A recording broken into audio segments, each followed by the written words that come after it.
And with that, I welcome everybody once again to the TG Diamond League today, live here on Connecting Esports. I'm joined by a very fellow friend of mine. Hello, Mr. Daisy X. What's up, dude? I hope you're doing fine, man. I'm doing all good, dude. I'm chill. I'm super chill. I'm here to watch some washed up players, dude. Yeah, exactly, because Washed Up is the right name. Today we're going to be watching Washed Up Kids versus LYVT. It's going to be the first game of the playoffs, and of course it's going to be best of 5, so stay tuned for a long ass time with a glorious amount of plays coming up your way. But before we get into that, might have to see if the players are ready and maybe talk about the games and the standings. So let me just have a look if the standings are up to date, and then I will show you on your screen what is it looking like for the playoffs. Alright. Alrighty. I think these playoffs are correct. So these are the playoff standings. Not the playoffs, the season standings, excuse me. So as you can see, LYVT won their tiebreakers with Fortland Esports and solved the cookie. So as of why they're gonna play versus the enemy Group B, WashedUpKids. And it's gonna be our first game. How this works is gonna be gauntlet. So every time they win a game, either A or B, so left or right side, they're gonna advance to the next level where the next team will be waiting. Let me just mute Discord leak sounds because they are fucking annoying. 1 second. Nah, they're my boys, don't worry. There you go. They're just texting shit. There we go. Leak sounds muted. So yeah, every time one team wins the best of 5, so gets 3 wins in 5 games or less, they advance to the next game where the next opponent will be waiting. I believe Womp Chomp, Wash Esports, Valhalla Vikings, and Quantum Vortex are those people. Now, with that being said, I'm just gonna have a look at something. There we go. Just a few questions coming in from the teams to make sure they're within the rules. But yeah, so let me just... Oh, my stream is totally not set up. Excuse me for that. Do you guys have a... Is this TGD? This is TG Diamond, yes. Yeah. I'm just, gathering my information. Oh, it was you asking that. Okay, my bad. I didn't even see that. Yeah, because I don't know what Wyatt did, but the longer your name is, the more it disappears in lobby chat. So good job, Wyatt. At least now we know who's not talking. Also, there's a lot of people in here. I guess that's coaches, right? Good vibes and Proctor. Yeah, that's going to be the coach. So we're going to start with left side. Oh, the Penguins are back. Oh, lovely to see. And left on... Okay, so on the left side, we're going to have WashedUpKids. On the right side, we're going to have LYVT today, the legendary face-off. Let me just figure out if they want to do virtual draft or champion selection right away. Then we can hop right into it. Alright, yeah. I know nothing about these two teams. You know nothing about... Well, look at the need to fill players. me Maybe in. you remember a few people in here. No. You don't remember White Pajamas? That's offensive, mate. Oh wait, you were actually on the team after him, so yeah, it's normal you don't remember. Yeah, forget it. Good. But it's a fellow legacy player, right. Don't mind me. Okay. So yeah. Okay, they want to do virtual draft, so we're going to switch over to the virtual draft real quick. And reset the score, because for some reason that's on. And with that being said, there we go.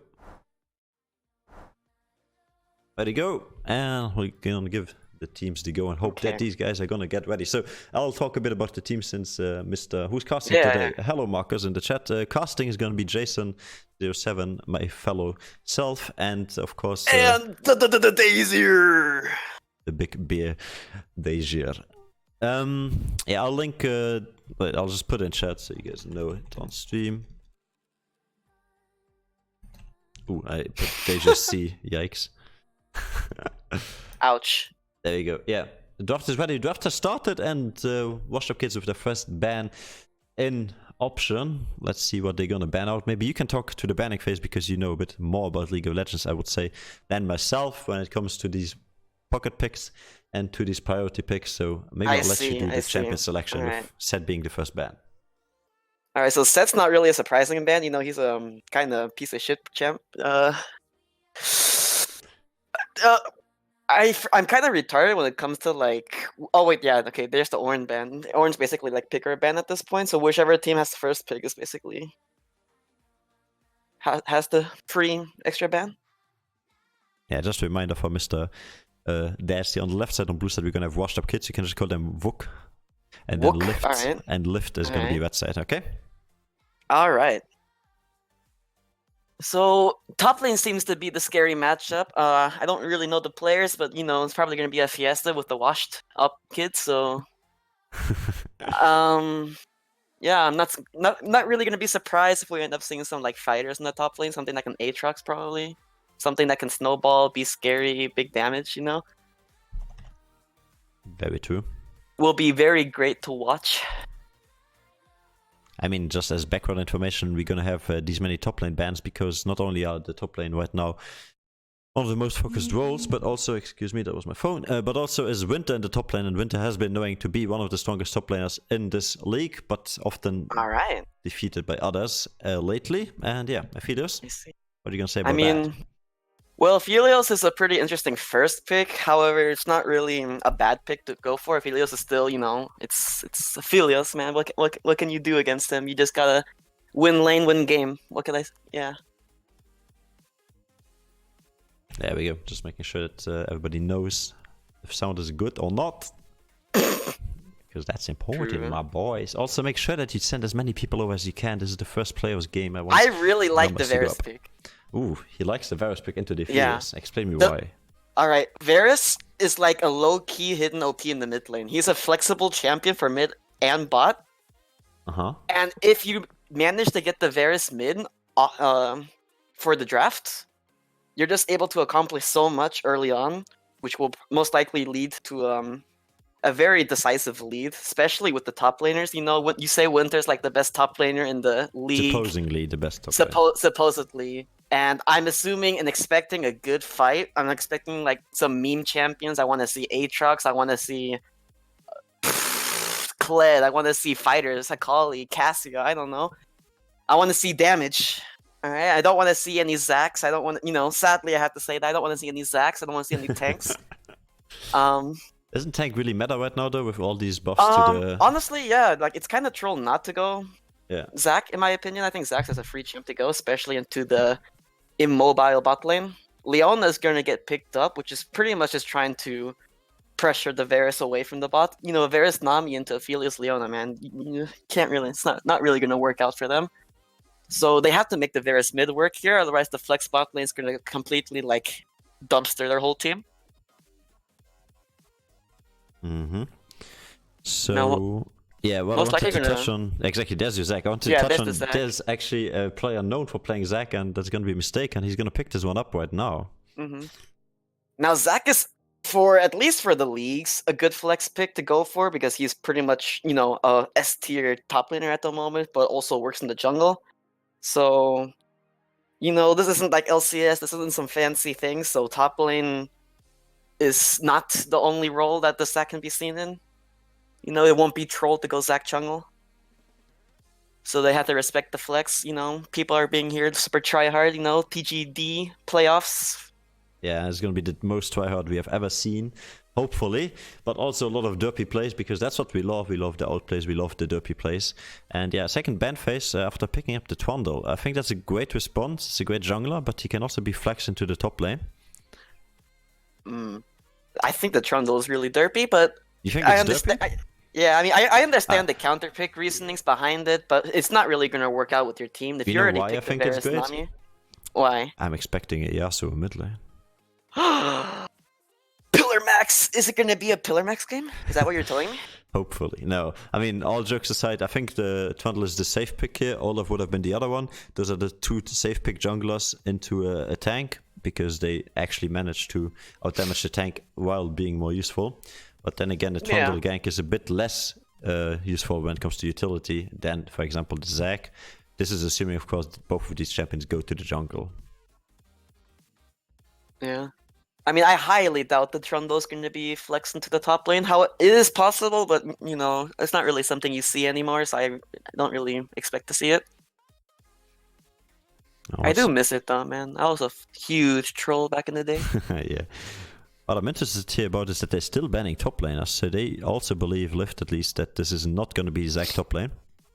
Also, you touched onto the Varus Nami, so you believe it's going to be the Varus mid lane, because Varus Nami into the Aphelios Leona is obviously, I mean... It's int, to be honest. It's pretty int. But hey, maybe we know something, maybe they know something we don't know, so... Yeah, I mean, it's not unlikely. Like they might be forced to put the Varus into bot lane just because of how important it is to have a mid laner compared to having an AD carry. But yeah, the Varus is sadly going to backfire for them since they aren't really focusing their bans in the mid lane. So my expectations for the Varus mid is basically fading. They're going to ban Rise, which is understandable. Oh, wait, do they play Azir? They do. Yeah, It's also damn, a very strong pick still, I believe. Like, Yeah, Azir is yeah, always yeah, a no. hit or miss when it comes to execution, but the champion itself is still really strong. As soon Yeah, as he gets his exactly, yeah. items, he's just very powerful. He has a lot of burst as well as continuous damage in teamfights if he positions his excuse me, his soldiers correctly. Excuse you. Yeah. Yeah. It's not so much as the positioning of the soldiers, but the timings of when he decides to use his abilities. That's the most important part with Azir. But they're focusing their bans on the mid lane. Their mid laner is who is their mid laner? Pajamas? Yeah, White Pajamas is the mid lane of LYVT, and Yeah. mid laners of WashedUpKids is You gonna be Pain know, Knight. now that I think about it, his name does seem kind of familiar. It's Vincent, bro.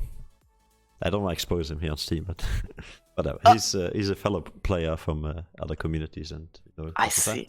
Wait, okay. wait, You wait, played wait, against wait, him. wait, wait. Okay, alright. If I in, explains things, in a I guess. league we don't mention here. Okay. There you Alright, go. so there's the Castle. So yeah, there's basically my confirmation that the Varus was being forced into the bot lane that they're seeing those bans. If they're not going to force out anything from the mid lane, then the Varus is definitely going bot because they can't afford to leave it. Don't mention, but love to talk about it.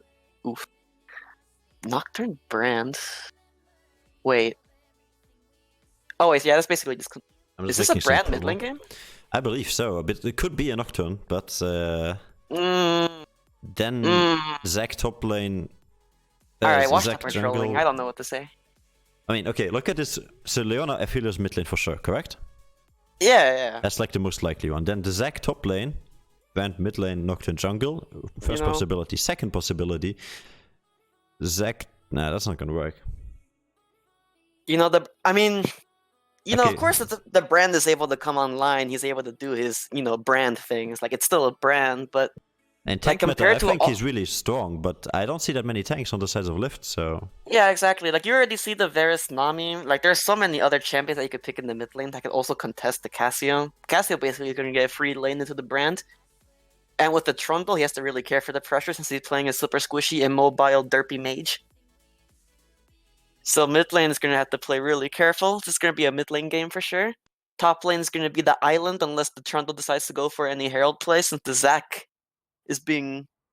Oh wait, Nocturne is their jungler. Oh. Yeah, I was thinking it's Yeah, gonna be yeah. Nocturne jungle. Yeah, I think No, it would be no. Nocturne mid, but then Brand is a bit lost, so... Welp. We're still waiting to see their last champ, but I mean, I already feel like they've been outdrafted. Yeah, sorry for the tags, boys, whoever got tagged right now. I was just making sure to get the maximum amount of people aware that we are streaming the TG Diamond playoffs. Alright. I didn't tag everyone, just tagged like the whole TG Diamond League. Yeah. Oh no. Yes. Okay, with that being said, that's completed the draft, and it's gonna be the Zac top lane, I believe so, because the Trundle jungle just too strong. Jack's jungle not too strong. And with that being said, the stream is ready, so we're gonna hop over into the champion selection. And someone in the chat is already asking who already outdrafted who. I want to hear your thoughts, Jason, as I already feel like Washed Up, despite the Brand mid lane, is probably going to have the free win here. I mean, I don't want to BM anyone, but Washed Up, you have really been washed up in this draft, in my opinion. But then again, they have a winning bot lane, so if they play to the bot lane... I mean, recently I heard the sentence, whoever plays for bot lane, especially in jungle matchups, is the one that's gonna come out victorious in teamfights. And I believe this stays true for this exact matchup here. If their bot lane can get the early lead, I mean, Zac is a great jungler when it comes to ganking paths, so yeah, definitely possibility there to get... The main thing here is that Washed Up has the harder comp or draft to play. They basically have just lost their team. They basically have the win con of the bot lane with the bot lane and jungle is their win condition, with the Brand just being there to deal his base damage. Because the good thing about Brand, which is why it's okay to go mid lane, is just not the best champ to go for this tournaments. It's just because I like his base damage and how his kit works. Like, you don't need items, you don't need the expensive items to do well with the champion. Very true. And with that being said, there's another thing I want to make you aware of. Of course, we have the betting system implemented into our Twitch chat. So if you want to bet your points away. How do you get points? Watch our stream.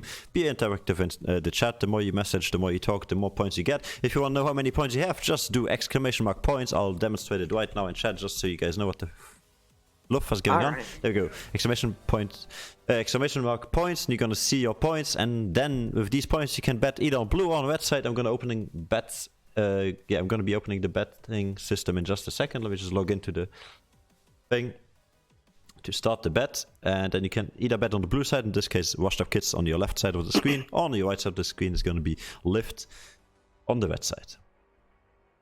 So let me just have a look at where's this betting? There's the betting. Okay, start the bet. There we go. Betting has started. Should be messaged as well in the chat. They're not in order. Oof. All right.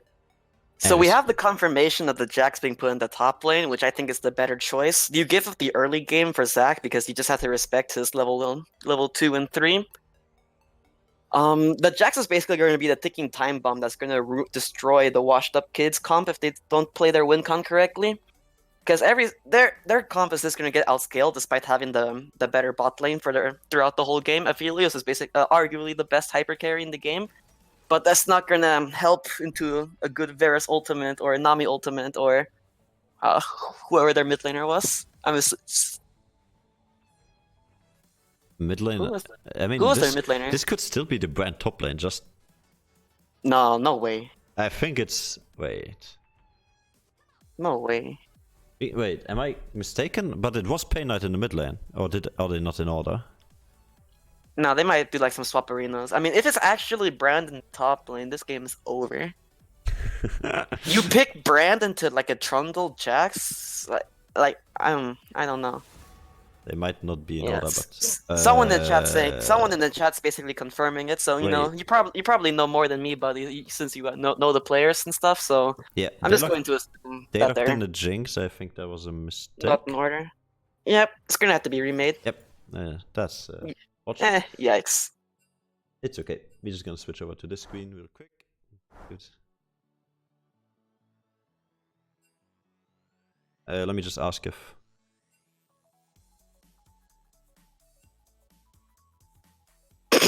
yeah, these guys seem to be... Okay. Stop trolling them, Daz. Be nice. No, they're trolling themselves. This counts as game 1. I agree with that statement.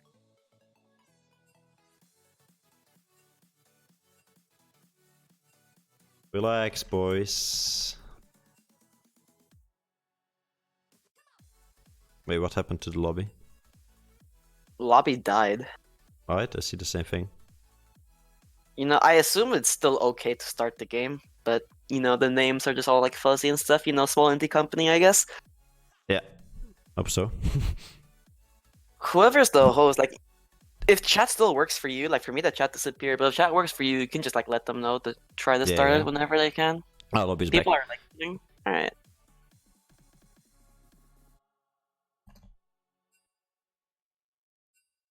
So Jason, you were in favor of team Washed Up, you said, for the draft? If their bot lane comes out ahead, otherwise I would give this to LYVT when it comes to draft at least. Of course, and every time we see something, it has to be... Yeah. Well... Never question my brand pick. Okay, so it's actually Dark Radio on the top side of the brand, but they might still be able to switch it around. No way. Oh, okay. The lobby looks a bit bugged, but don't worry about it, boys. It's just bugged. It's just wired. Hey, never pick a fight you can't win.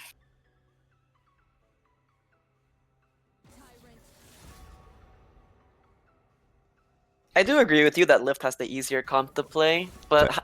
I mean, these are come to execute them, in my opinion. Yeah. But if, by any reason whatsoever, the brand top lane works, and their bot lane comes out even or ahead, LYVT is gonna have a hard time to stabilize the situation and get to their win condition of scaling and out team fighting them later on. It all comes down to the junglers, how safe the LYVT spot lane plays, and how fast the Jax can come online. Yeah, I believe so too. I think it's all about the jungle pathing in this one. Because Trundle is, I mean, it's not the best ganker, he only has the pillar, but it's really strong. Like the slow for pillar level 1 is still good, but the Zac is still gonna outmatch him when it comes to ganks. However, in a 2v2, if Zac was not there, if Zac is already engaged with his E, I believe the Trundle counter gank could be really strong. Because then Zac has literally no escape anymore. Trundle's ganks are underrated, but Trundle is a farm champion who just wants to do a full clear and farm out throughout early on. And this is where I think it's going to be the danger for LYVT. So with not having that jungle on the map in these first minutes, there's actually a potential outplay already happening with just a presence of a Zac that could get 1 or 2 kills onto any lane and basically make that the snowball lane. But yeah. Quite possibly. If the junglers do decide to cheese, that is very possible, but I believe that the early game is going to be a very bland jungler AFK full clear, because Zac does not want to gank early on as well. He wants to full clear his jungle, hit his higher levels, get the jumps up, and then look for ganks. He'll most likely like sit and repeat gank a lane. And since bot lane is their win condition, the Zac is definitely going to hover bot lane. Yeah, I believe so too.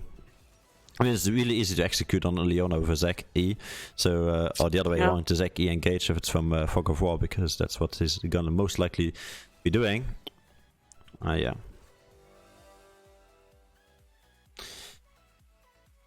Anyway, so we're gonna have a total of 24 people in the chat. Hope you have already betted. If not, keep doing so. If you want to know what you betted, I think it's !my bet. Just to be sure, I'm gonna bet and see. So !, then decide. Let's do. Well, since LYVT is kind of C, we're just gonna go with this one for now. A bet, and then let's do 3,000. There we go, and then Damn, someone's rich. Yeah, !, my bet, and you're gonna see what exactly you will have betted, and also the splits, so who betted on what. Yeah, boys asking in the chat for dodge, blah blah blah. Literally, I believe he just looked in the wrong champion. It's not a problem. We're just gonna keep going. Happens even in post scene. Like, stop being bitches about it.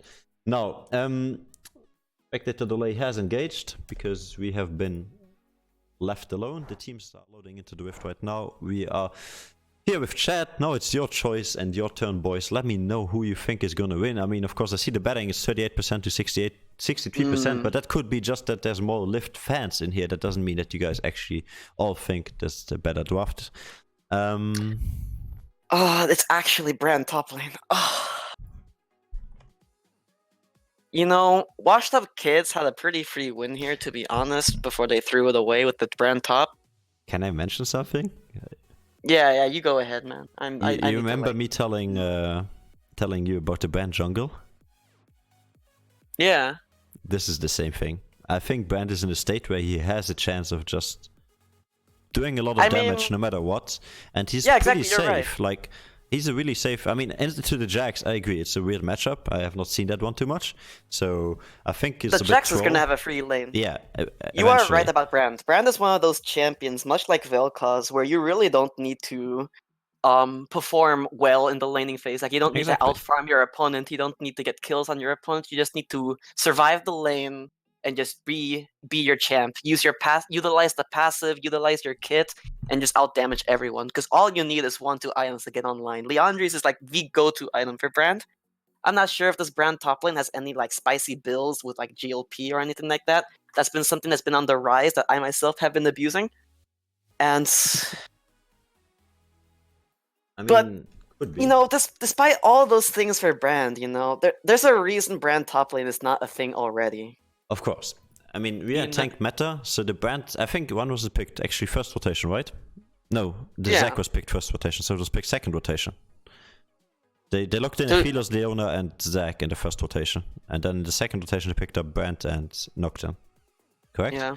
So they kind of picked Brand while seeing Varus, Nami, I believe it was, and What was the other thing? And the Trundle. So you see one tank, you still know they have to pick a top laner, but mid laner shouldn't be a tank, so you only see 2 tanks on the enemy lineup. I don't think that the brand in that situation would be the tank killing purpose. So yeah, you're maybe, right. So you're again, maybe they have something worked out, maybe they have something planned, maybe these guys worked on this for some weeks. We don't know. Like, let's see how this plays out. It's a weird pickup for sure, so that's why we're going to give it attention, but it's definitely not an already lost or anything. Like, it all comes down to execution. Yeah, I mean, I can't guarantee their defeat, but, you know, I can tell you that it's pretty likely as long as LYVT know what they're doing with the Trundle Jax. The Jax is going to be really strong into the Brand. He's able to dodge his abilities and just get on top of him. Brand's, again, very immobile. Yes. He wouldn't ignite into the lane, which is very questionable. Or maybe he doesn't. He has level 3 power spike. He's gonna kill somebody level 3. I don't know, man. Honestly, while we load up into the Rift, I think looking at this early game to mid game, the better transition from early game to mid game should be on the sides of LYVT, because they just have the stronger champions early on. Besides the bot lane, of course. But they just again, need to survive exactly. the cheese. Then if you look at mid to late game, like after the 3 item mark, I believe WashedUpKids just have a better composition. Because yes, Cassio is a all-round good champion, constant DPS, good range. All-around very good champion. Yeah, disables engages, has a good way to stun engages and stuff like that. So there's a lot of that. And then you have a lot of disengage with the Nami, a lot of poke damage with the Trundle, the Varus, and some tanky frontline with the Jax Trundle, but yeah, also some diving potential. So their composition is good, but then you look over to WashedUpKids, and you got an Aphelios Leona, long range engage, shit ton of damage that can pretty much 1v9. I mean, I don't know how hard the buffs, the nerfs have hit Aphelios, but I don't think it was too much. Then the Nocturne always going to be able to execute, or at least bring somebody to low HP, especially with his spell shield, it's going to be important. And then the Zac, long range engage, his passive, super tanky, together with Aftershock poking in those teamfights, is not gonna be one that does not even damage, because also we have seen Zax do damage while going full tank, and then the Brand, of course, is gonna pop off the later the game goes. So overall, early to mid LYVT, if it gets past mid game and WashedUpKids is not too far behind, they have a really, really good chance of coming back. I find it very interesting that the Vera still decided to stick with the lethal tempo / on-hit build into this game. Yeah, we can talk a bit about wounds. Maybe just touch on the Dark Harvest top lanes. Everything is pretty standard. Brand pretty much almost always wants to take Dark Harvest because, like I said, you're not really looking for any of those other runes for what they offer you. You don't really care what happens in the laning phase. You're just there to scale and just be yourself. And Dark Harvesting is one of the best runes to do that, especially with how easy it is for Brand to proc it. Yeah. People keep asking who's casting with me. Again, it's going to be Deja X casting with me, famous boy. If you want to check him out, I linked him in the Discord. If you want to join our community, as always, make sure to follow us on social media. It's going to be Connecting Esports pretty much everywhere. Besides on Twitter, it's going to be Con Esports. And yeah. Well, go ahead. No. So, like we were already saying for like the 10,000th time, WashedUpKids is basically cheesing this game. This is basically an early game hit or miss, and if they're able to stay even with the cheese picks, then it's going to be all about the invading and playing around the bot lane. They have the stronger bot lane, they have the better jungler to engage, they have the Nocturne mid lane. All the Cassio and Jax needs to do is survive the early on, because level 2, 3, 4, for basically the first 8 minutes of the game, the Jax and Cassio are going to have to be really careful in what they do in their lanes. They don't want to give the Brand or Nocturne too much because it's really easy for them to get a lead just because of the matchups. However, once they get past that point and they start scaling out, LYVT is just going to have the much better team. The only redemption that WashedUp's team is going to have is just to play around the bot lane once they hit Nocturne's ultimate and Zac's higher levels of jumps. So this is definitely going to be an interesting game to watch. However, it's going to be fairly simple to execute, so I believe LYVT has the upper hand here. Probably. They just need to react accordingly to what happens to their bot lane. If the Nocturne and Zac overcommit to the bot lane and they don't get much out of it, then LYVT is going to be able to walk all over them. There you go. The Trundle just needs to focus out the top lane. That being said, we're going to load into the Rift. You're loading? Yeah, we should be loading into the Rift right now. Let me know when you join, because right now it's still in a pause. It And has now it's started. unpause. There we go. Unpause. There we go. What's the draft? You can see the draft right now. Should be on the screen. And there we go. We're back into the pause. Interesting. Yeah, maybe now we can actually talk a bit more about runes, as you already started. So the Trundle press the attack. You believe that's going to give him an edge if he's going to try to invade, for example? But it's Yeah, well, the press the attack gives away that he wants to play early on, which like I mentioned, he is playing to Zac. Zac is fairly easy to counter jungle. They have the better champions to counter or invade. So I definitely believe that the Trundle is going to be playing around the Brand and possibly counter ganking the Nocturne. Because it's very easy for Zac to put pressure on the Cassio. So Trundle just wants to make sure he's around and to guarantee that the Cassio is able to survive the early on. Because this matchup's definitely going to be harder for Cassio to survive early on. She doesn't have her mana, she doesn't have her abilities. She needs her CDR, she needs her scaling, so we just need to watch the mid lane very closely. Yeah, I agree with that one. Another thing I wanted to mention, like, we haven't really touched on this Nocturne mid lane, because by now we are pretty used to see it, but it's still an off-world champion in this scenario, because mid lane is not where the Nocturne was originally meant to be. But of course, having that spell sheet, I think it's going to be pretty clutch against Cassiopeia, because you have some outplay potential there, but you're going to get bullied early on from range. But the second you get your level 6, he's going to look to roam, and I think these roams are what is going to be enabling the team, especially when you have a Zac with a Nocturne roaming that can join any fight, or you have a Zac that's going to get invaded on by a Trundle, and the Nocturne ulti is just going to disable any vision for the enemy team, as well as an easy way to join that fight. So yeah, high pressure in the mid lane, better early on the bot lane, and then well, let's say a weird top lane matchup is what we're gonna have for game number 1 between WashedUpKids and LYVT here in the playoffs in the TG Diamond League, as you can see on the screen. As well as on the bottom left, you can see all our social media. Make sure to follow for any updates. We will be doing giveaways and some exciting news maybe soon. And yeah, with that being said, both teams actually running in strange composition. We see WashedUpKids here grouping on the top side, so maybe they're looking for top side invade, while the bot side, the red side is just... And they're gonna get spotted here by the Jax. Yeah. Nocturne Q hits. That's a flash E. Jax meant to take the Leona E. goes for the trade of flashes there. Okay, trade of flashes, but that's good for Brand, I believe, because Jax on an E first is not gonna enable him to push the lane. Yeah. And it's gonna delay his level 3 power spike quite a bit. So yeah, maybe some early pressure by Brand here, because now Jax literally has nothing to jump onto him. If he's gonna take Q secondary, it's safe. But yeah, he's gonna lack some damage. So I want to point out that they focused out the top lane invade versus the bot lane invade because of how they want to look for the Jax. They want to make sure that this Brand is able to come online and basically carry their comp for them. Because this Brand is basically going to be the breaking point for their team.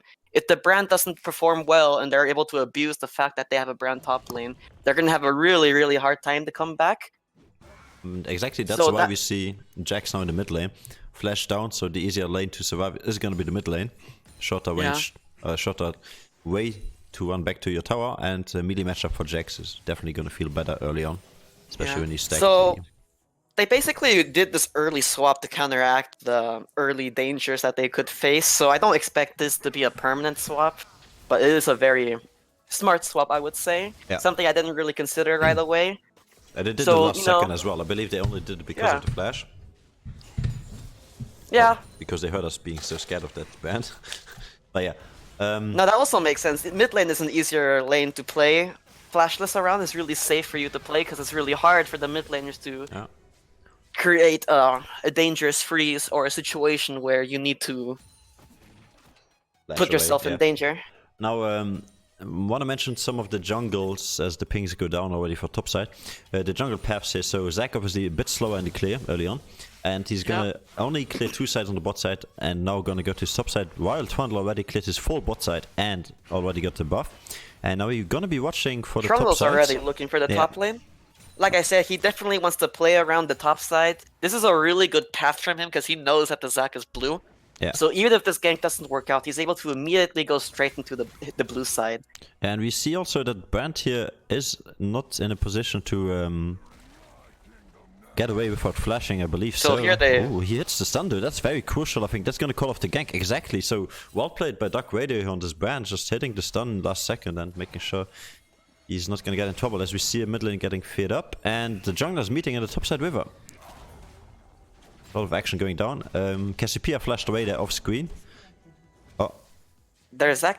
Ooh, that's unfortunate. That's an unfortunate there. That disconnect last second. Oof. I believe it wouldn't have changed the outcome of that because. I do. He did have his flash, but I pretty much agree. I mean, That yeah. most likely an exchange of summoners would have taken place. But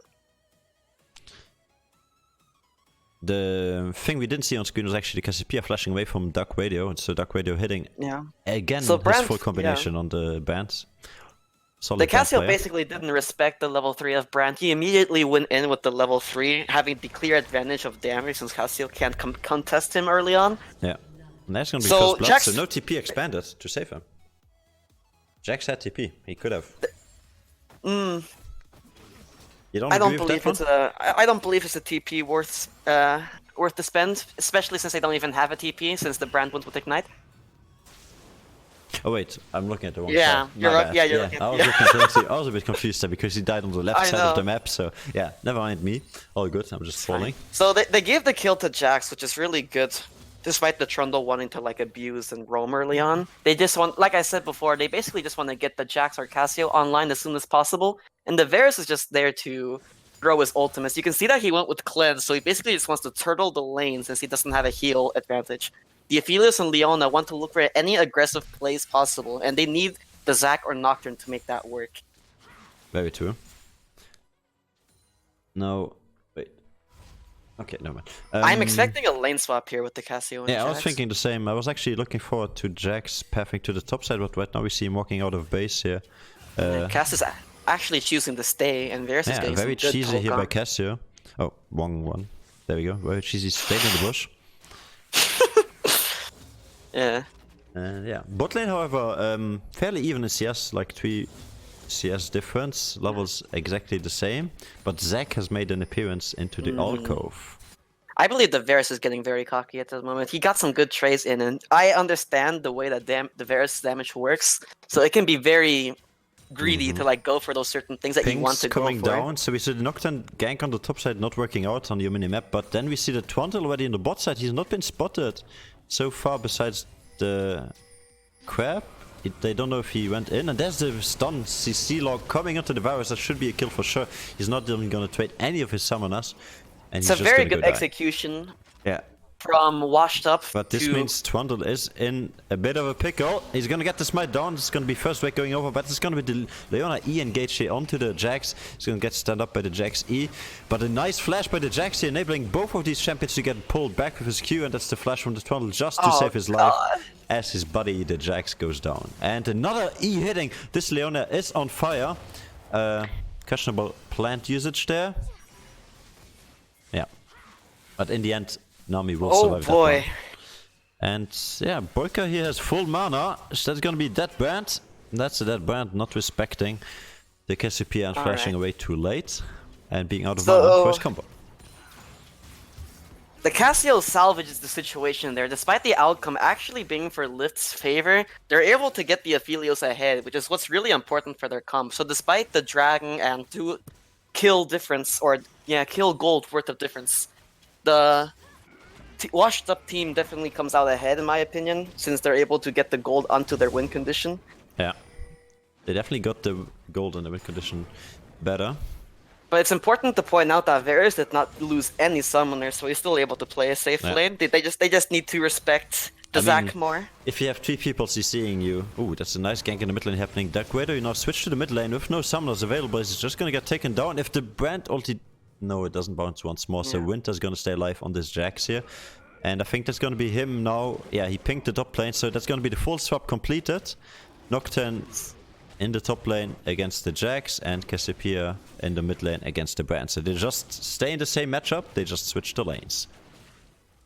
And that's basically the problem with the Brand pick as well. You know that his flash is down, and he is such an easy champ to abuse. That is just freak kills for Team Lift. The Brand is forced to go with the Sork Pen's boots as well. He needs to have movement speed and play as safe lane as he possibly can. Yeah. The most interesting part here is actually that bot lane gonna hit the level 6 soon on the sides of WashedUpKids before the sides of LYVT. So there's gonna be maybe a Leona ultimate to look out for, because we know that Nami has no flash, and that could be a target for an easy kill onto defeaters, making him even stronger.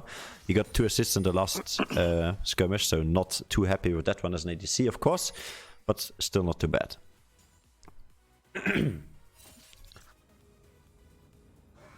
The interesting part right now, also Varus ahead in CS by a full wave. Oh yeah. That's, well, not gonna matter too much the later the game goes, but early on this is obviously nice to have. And is pushing towards them, so they're in a comfortable spot. They're not gonna get Zac ganked any soon, because Zac has his flash down and his passive. So the Nocturne finally completed his Tiamat, and now that he has his level 6, he's able to successfully clear off his wave and look for the pressure he needs to save the bot lane and the game. We're actually going to see for the first time here the real matchup, how they picked it in the champion selection. We see a bit of a skirmish. Zac's going to flash to get his blue buff as the Nocturne ult is going to come down. The Zac is now going to go down in the end here, at least his passive, and makes in the end the Jax flash away. So a nice picked up kill here on the Twandle, trying to steal that blue buff. Did fail, and they actually did exactly what I said before the game started. The Nocturne ultimate denying the vision, so nobody knows what's going on. And is able to join the fight faster than the Cassiopeia, of course. So Twandle just going down there. Poor choice to invade as soon as They did not respect the Nocturne's ability to instantly come in there. The fact that they're fighting in such a close quartered area with a Brand and Nocturne in mind. See the Cassiopeia here behind enemy lines. Pinged out. I think they could have collapsed on this, but then again the Cassiopeia is very scary. Yeah, they have to respect the Cassio and Varus ultimates. There's just too much pressure to risk to go on it. I mean, again, the Leona ultimate would have been an option here if they choose to do so, but then Paynard still only can just run in. And that's a good bait here by Brand, actually, but he's gonna get his partner, the Zac, stand up here. In the end, I think Zac... This is a free kill for them. Very smart use. And the bot as Zac well. is all the kills. Ooh, that was a Leona nicely executing her full combo all into the EQ. So they know that the Nami is flashes down, and since they don't want to go on top of the Varus with it, another fight's going down in the mid lane. Free pickup for the Trundle. Yeah, Cassio picks up the kill, luckily. Overall, a lot of fights. That's actually... They're going to be looking to contest the bot lane and possibly look for a dragon afterwards. Next dragon coming up here is going to be the Ocean Drake, so that means it's going to be either an Infernal or Mountain Soul. Cassio's basing is most likely going to look for a TP unless they decide to abandon the play.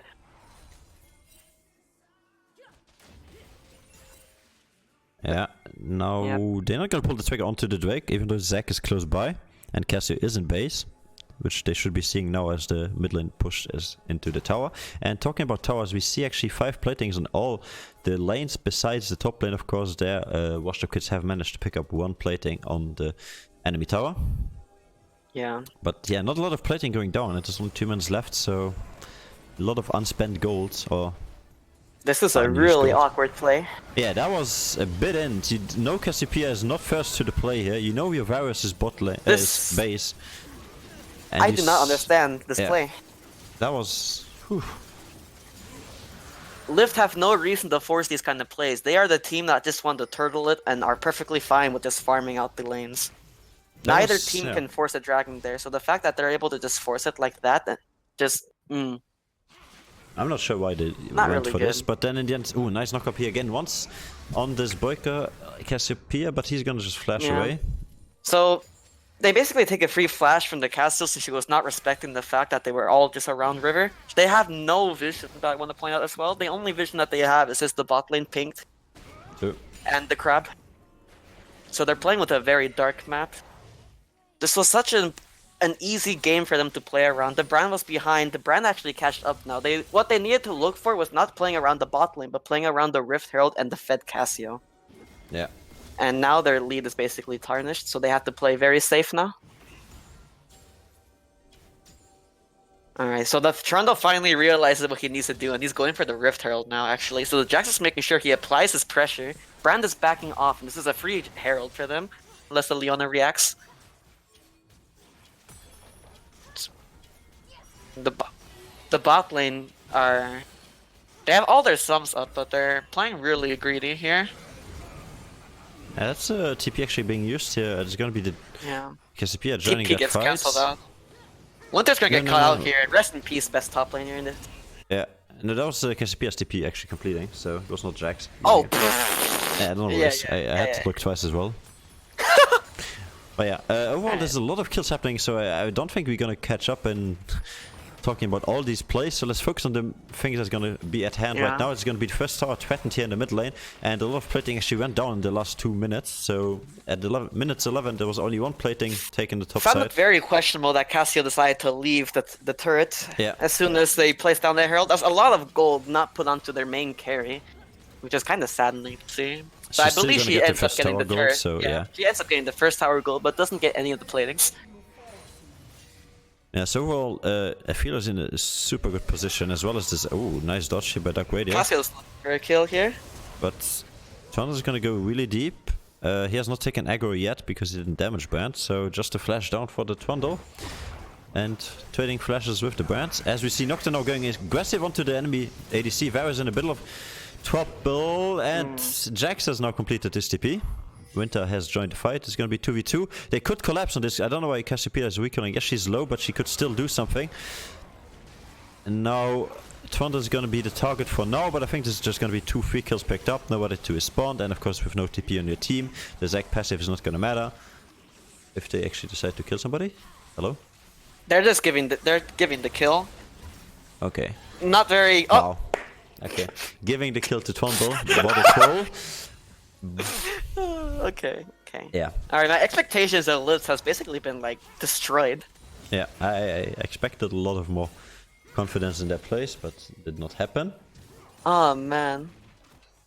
All right. So, despite WashedUpKids drafting up the worst team, they're able to play to what their team's actually built for and compared to LYVT, and that's why they're ahead in this game at the moment. Despite the goal difference, the champion kits and what they're designed to do for this point of the game is basically what's making WashedUpKids ahead right now. Yeah. The game's not impossible for LYVT, but they just really need to change how they're playing right now. The Varus and Nami are just not caring about any vision whatsoever. So that's another kill picked up. How fat is that Ophelia? Ooh. He's really fat, so like, 304. we're gonna look at That's- gold in just a second here.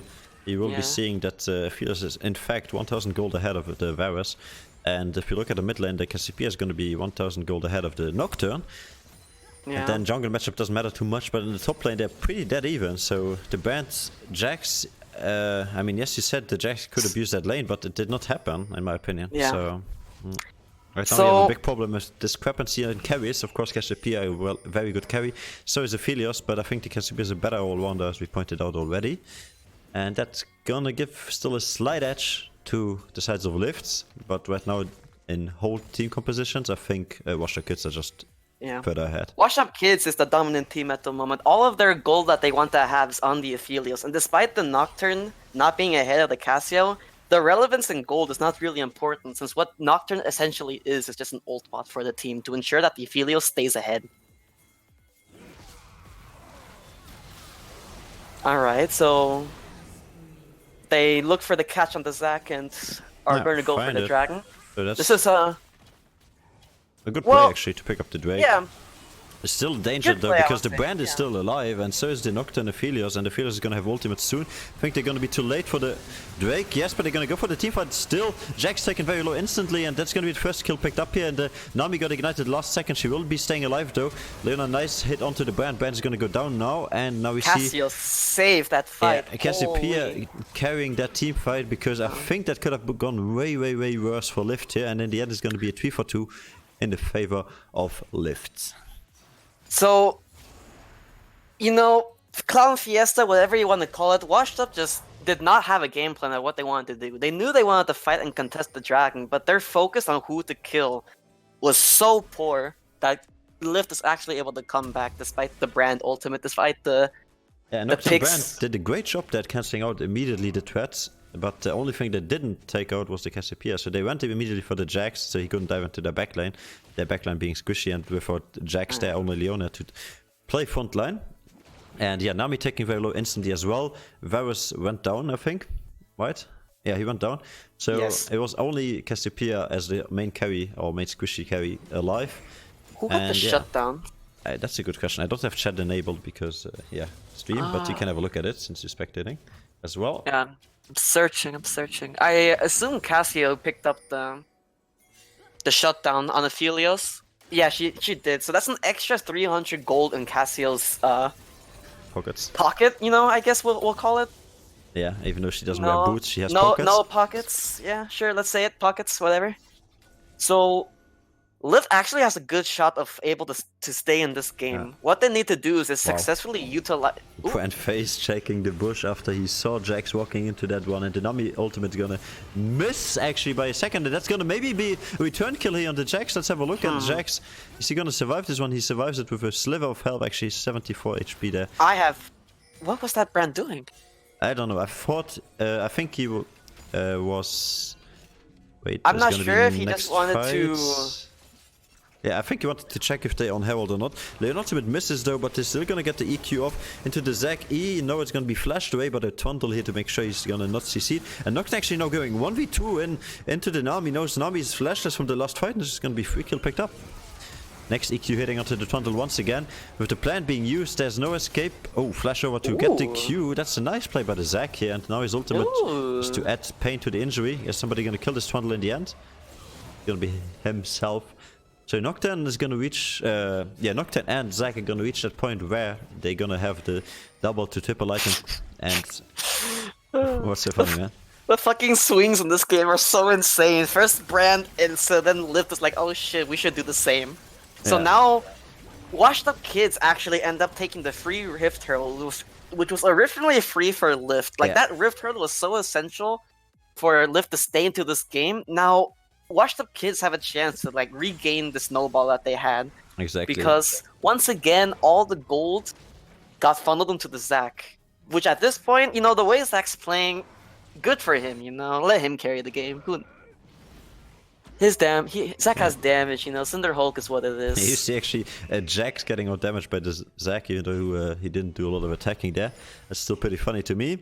I hate tank meta, have I noticed? No. Anyways, yeah, the most interesting part, what myself as a jungler I like to do a lot, is whenever you have the Rift Herald on one of your members, in this case it's going to be Leona, it's perfect actually because you can send the split pusher, well, you don't really have a split pusher on the size of WashedUpKids, but you can send the split pusher and give him the Herald in the long lane, and then opt into the Baron on the other side of the map. So this would be the bot lane in this case, and spawn it there, and then try to pressure the Baron, because it's always going to draw somebody to that Herald. If not, they're just going to get free inhibitor with that Herald, and that's the power of a Herald play at exactly the minute 19 picked up. So you have it for whenever Baron spawns. I find it very questionable that LYVT's team have failed to pick up more blue trinkets. You never want to keep that yellow trinket in your pocket, so the Cassio and Jax, I'm not sure if they're just forgetting about it, but... Yeah. A fight... Cassiopeia here 1v2, but I think there was a great play by the Zac, and yeah, Nocturnality also making sure that in the middle the fight didn't break out, because Nocturnality was so scary they thought it's gonna be on the mid lane, but yeah, obviously Cassiopeia was the target there. And they use it for tier 1. I don't agree with this one. I'm pretty sure the Herald could have been not used, and he would have gotten that tier 1 regardless, since you are 5v4. Well, the Herald here is okay to use, since they get the guaranteed push and the fight. Yeah, but now they have no pressure onto the killing the tower. I mean, Leona takes down the Varus and the Nami as well going down, as well as the Jax, but that was a close fight if you look at the HP bars, so only the flash there making sure that Nocturne and Brand survived that one, because if they did not have the flashes there, they would have died. So with the Cassio down there, LYVT basically lose their pressure to contest any fight. So with the Herald being placed down, they're basically forced into an awkward position, which because of the Clown Fiesta, they choose to stay and not abandon the second tower, which just results in a huge fight in favor for WashedUpKids. Yeah. So it's basically a free objective for them now, which LYVT basically have to roll over and give to them. So very sad game for LYVT at the moment. Yeah, left a bit unfortunate here in the end, but this is what I have been calling out, right? The Aphelios, Yeah. as soon as you reach that mid game, it's where the points are going to shift. Like, yes, early on it's only going to be the bot lane that's going to be thriving, as well as the potential collapse by the Nocturne, and then for the rest, LYVT should have the better composition. But if you take away that threat from the Cassiopeia, I don't think there's going to be an issue for WashedUpKids to execute their plan and doing more damage, especially with a Brand and an Aphelios on the team. You have a double threat when it comes to damage, and that's a dead Nami. I believe she has flash available though, so let's see if she's gonna use it. But yeah, don't underestimate the damage, and she did. So yeah, Zach's fed. Yeah, that's just, like I pointed out, as soon as he reaches a double item with Boots Point, he's just gonna be so mega strong. Yeah. Again, tank meta. And The power of Zach, though, is not necessarily in his items, but in his ultimate scalings. He gets more health from his blobs the more he levels up his ultimate. So when he combines that with the stage of the game where he gets 2 or 3 items because of how fed he is really tanky and hard to kill. Brand has no flash, so he's just gonna go down here in the end. But I think they will trade the Brand here for the Baron. He's still alive. Oh, unlucky. The Varus Q together with the double the Q from the Trundle is gonna make sure that one dies, and that's actually a great ultimate hitting onto the Varus. Just gonna make him back off, and then they're gonna pick up a free jungle. I've been flaming the Brand for a while, but I have to give props to what he did to secure that Baron. If you look at his stats, of course, but oh no, the stats of the Brand is completely irrelevant. As long as he's still doing so fine. Like, in every teamfight he has hit a crucial ultimate. He has stayed along for long enough to get his combo, his full combination twice onto any enemy, and that's, I think, where the extra damage is coming from. But I've been reading the chat, and I couldn't agree more with how LYVT's been playing this game. They've been very greedy of keeping their summoners. All of their flashes, apart from the Cassios, is up at them. Yeah, and that just makes me question why nothing was used. Expecting the damage that by Zac and got taken down, which led eventually to this Baron picked up. Now the interesting part is how they're gonna use it and how they're gonna utilize this pushing power, especially with a Nocturne that's able to join fights, but no TP, so they have to kind of group or at least stay close. So mid to bot or top to mid. They can't really do top and bot to stretch LYVT out, but then again, LYVT has double TP. They wouldn't mind being stretched out in compositions, so at least. The tables have basically turned for the split push of what Jax wanted to do. They're now forced to stop the split push and focus what they can to salvage their base from Baron. Yeah, and they're just gonna focus the bot side right now with 3 people and Nocturne hovering in between, while Zac, obviously largest HP bar, so pretty much unkillable. He just can stand in the mid lane and let the minions do the job.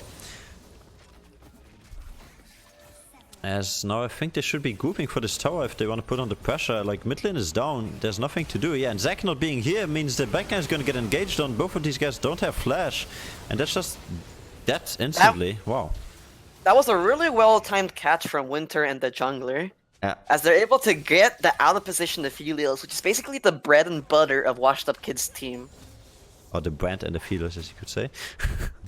But yeah, well, you could say that, but you know, in the end of the day, Aphelios is what's going to carry their team once they get past the cheesing point of the game, which is basically now.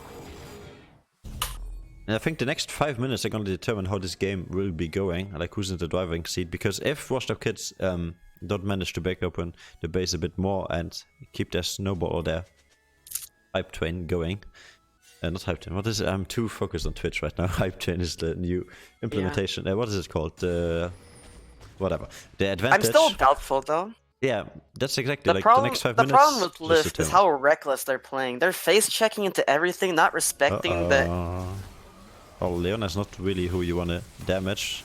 There's the Gargoyle Stun Plate used and the 3-man stun coming through here together with the Zac, and that's just, yes, Leona dies in the end, but that's the support you have focused there to trade with your jungler and your mid laner. And now the cavalry has arrived. The Jax is going back again into the back lane, but this time the Brand has the flash. He's not going to be the focus though, as the field is just going to out damage the Zac, and now Varus is going to have a hard time damaging the Zac. He looks very weird in that stopwatch. He's going to get taken down, but his passive is going to save him from dying. Alright, Varus basically saved himself by making sure the Zac couldn't jump on him, but LYVT is just not on the same page. Oh, you say that, but there's a flash coming into the Brand. He's going to miss the EQ. He hits the W. Yeah, and there's why Brand's derpy. Yeah.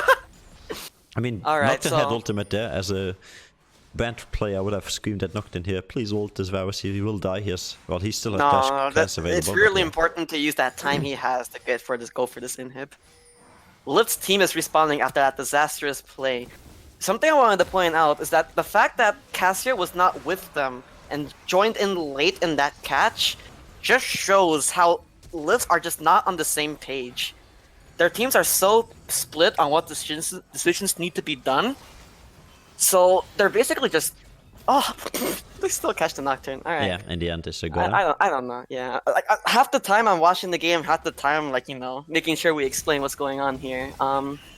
Leona here, pretty greedy for her to go for vision by herself, knowing that Nocturne just got collapsed on. But Leona has some balls, so I'm gonna let it slide. Leonis is one of those champs who just really doesn't give a fuck. I mean, to be honest, Penguin on Mars and Penguin on Earth have been doing a really, really good job here at keeping the team in the game. Together with, of course, Mistake in the jungle and the Zac. Pretty outstanding performance, if I may say so. And Painted and Radio are just doing their job. Like, they don't do more, so they're not being outstanding, but they're doing exactly what they're supposed to do. And now the next Drake has been picked up a minute ago. So with the last Drake here for the size of WashedUpKids, possibly the last Mountain Drake here, it's going to be the Soul coming through in 3 minutes and 40 seconds. But first we're going to have a Baron on the table in 40 seconds. Exactly. What's important to look at here is the Baron timer. So Team WashedUpKids are making sure to go for that Baron vision at the moment, since they see that the Cassio is missing. Yeah, obviously Cassio has the TP available, should be joining the team fight, but I think that's actually the only member you want to have there from the start. Just to disable, like I said, Cassio is the one that's gonna disable the engage. Pretty much the only one together with Nami, and if Nami misses the bubble or the ultimate, I just don't see a way of them stopping Zac or Leona. So they successfully got the Baron vision that they needed, so what they need to focus on now is just deep pushing that mid lane and keeping that vision on the Baron. Yeah. He's gonna hit the tower there, so they can actually just go for... Nocturne actually ends up basing to defend. Yeah, it's the only one that has the global one, so the only one that could be joining from afar. Yeah. But yeah, I think they just didn't want to give up inhibitor. They've seen the Cassiopeia TP, and yeah, that's actually gonna make them... They actually... I didn't even see him steal that one. To be honest, I didn't either, but I'm not surprised. The Nocturne kind of threw that fight away for them, but luckily they're going to be able to pick up the kills. Aphelios is still unstoppable, so that works out for them. It just did not make sense to me at all that the Nocturne went to defend the bot lane when they know that the Baron is the main focus. Yeah, and he's going to die now as well. So in the end, it's going to be a trade. Oh, never mind. Alright, Leona's flash is down, and they're actually going to able to turn this around and kill Leona. I don't know how. Yeah, I don't know how she's staying alive here. She's getting hit by Twandle. She manages to actually kill the Cassiopeia in the end. What the hell is going on? Jack surviving that one as well against the Jack. So in the end, it's going to be 4 kills on the sides of LYVT, actually. LYVT, and now going to probably get another one. But careful, this is a Brand that you're facing, and you're a tank Twandle. Yeah, you're going to take a lot of damage. Gargoyle's broken, but not broken enough for Brand. Brand's more broken. To recapitulate, that was a 4v4, 4 and 4 deaths. 4 kills and 4 deaths for each team here. And no matter how many... What is going on? Oh god, wow. Yeah. And he even dodges the... Okay. At this point, I don't know. Brand, MVP? What are you saying? Or is it just a champion? No comment, man. No comment. Wow. I mean, he did say in the lobby to not question his Brand pick, and I see now why. But, oof. That's Nah. This is basically what happens, similar to like the Soraka top lane. The problem with like these champions who have really strong kits, when they end up getting funneled by having a solo lane, they're able to put out absurd damage at or healing for Soraka's example, at a much faster and better rate than expected. So they're just not playing around the Fed Brand. Like seeing the XP and gold difference with the Brand and the Jax, who's basically just been AFK farming the whole game. Despite that, the Brand is still coming out on top with the farm and XP advantage. Yeah. So the really interesting part right now is going to be items, actually, because... Okay, never mind. Let's hold that thought, because Cassiopeia's got engaged on, but she hits a beautiful 2-man stun. It's not going to matter in the end. Too much damage coming through. Yeah, what I wanted to say is the Edge of Night on the Nocturne, as well as the Zonias on the Brand. Those guys wear the squishies, and only guy that has no protective They just got soul, right? Wait, yeah, they're going to. Yeah, they're they're going just gonna try to get the soul here. Brand took a very weird pathing there. Not gonna lie. Everyone's taking weird pathings. At this point, I'm not gonna comment on it.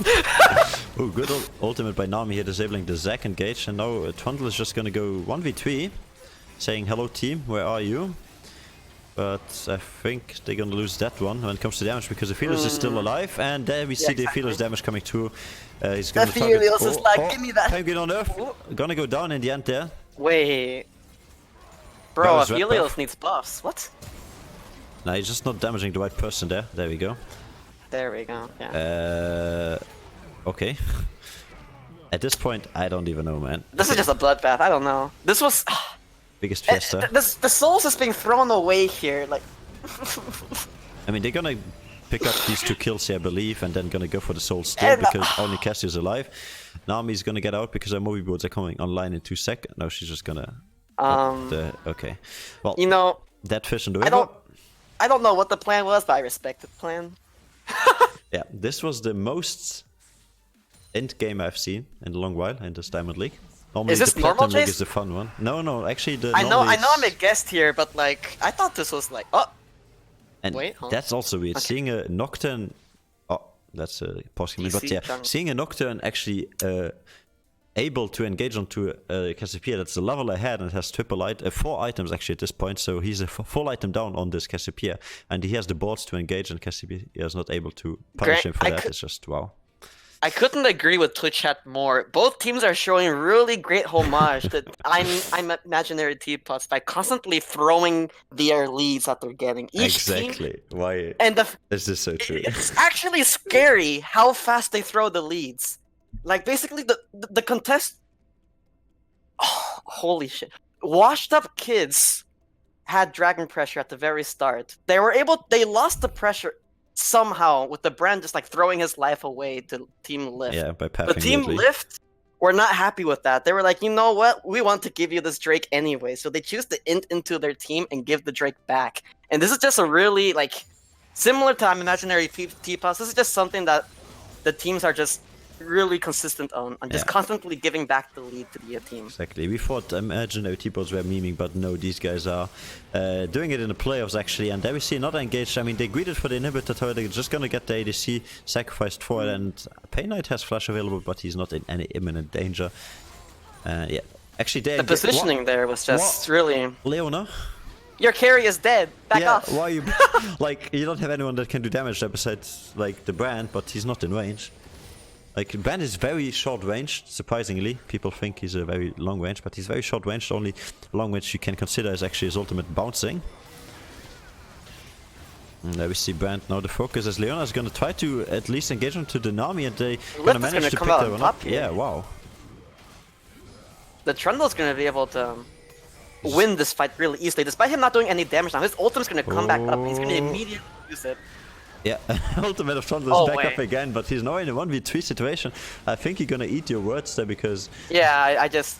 Yeah, I believe the Leona damage together with the Zac damage was what turned that fight, and Brand actually getting the ultimate bounce onto the Nami to kill that... I actually underestimated that Leona so much. Yeah, Leona does so much damage at this point. Also, wait, why was Jax this whole time? Was he dead? No, right? He was alive. No. And he had TP.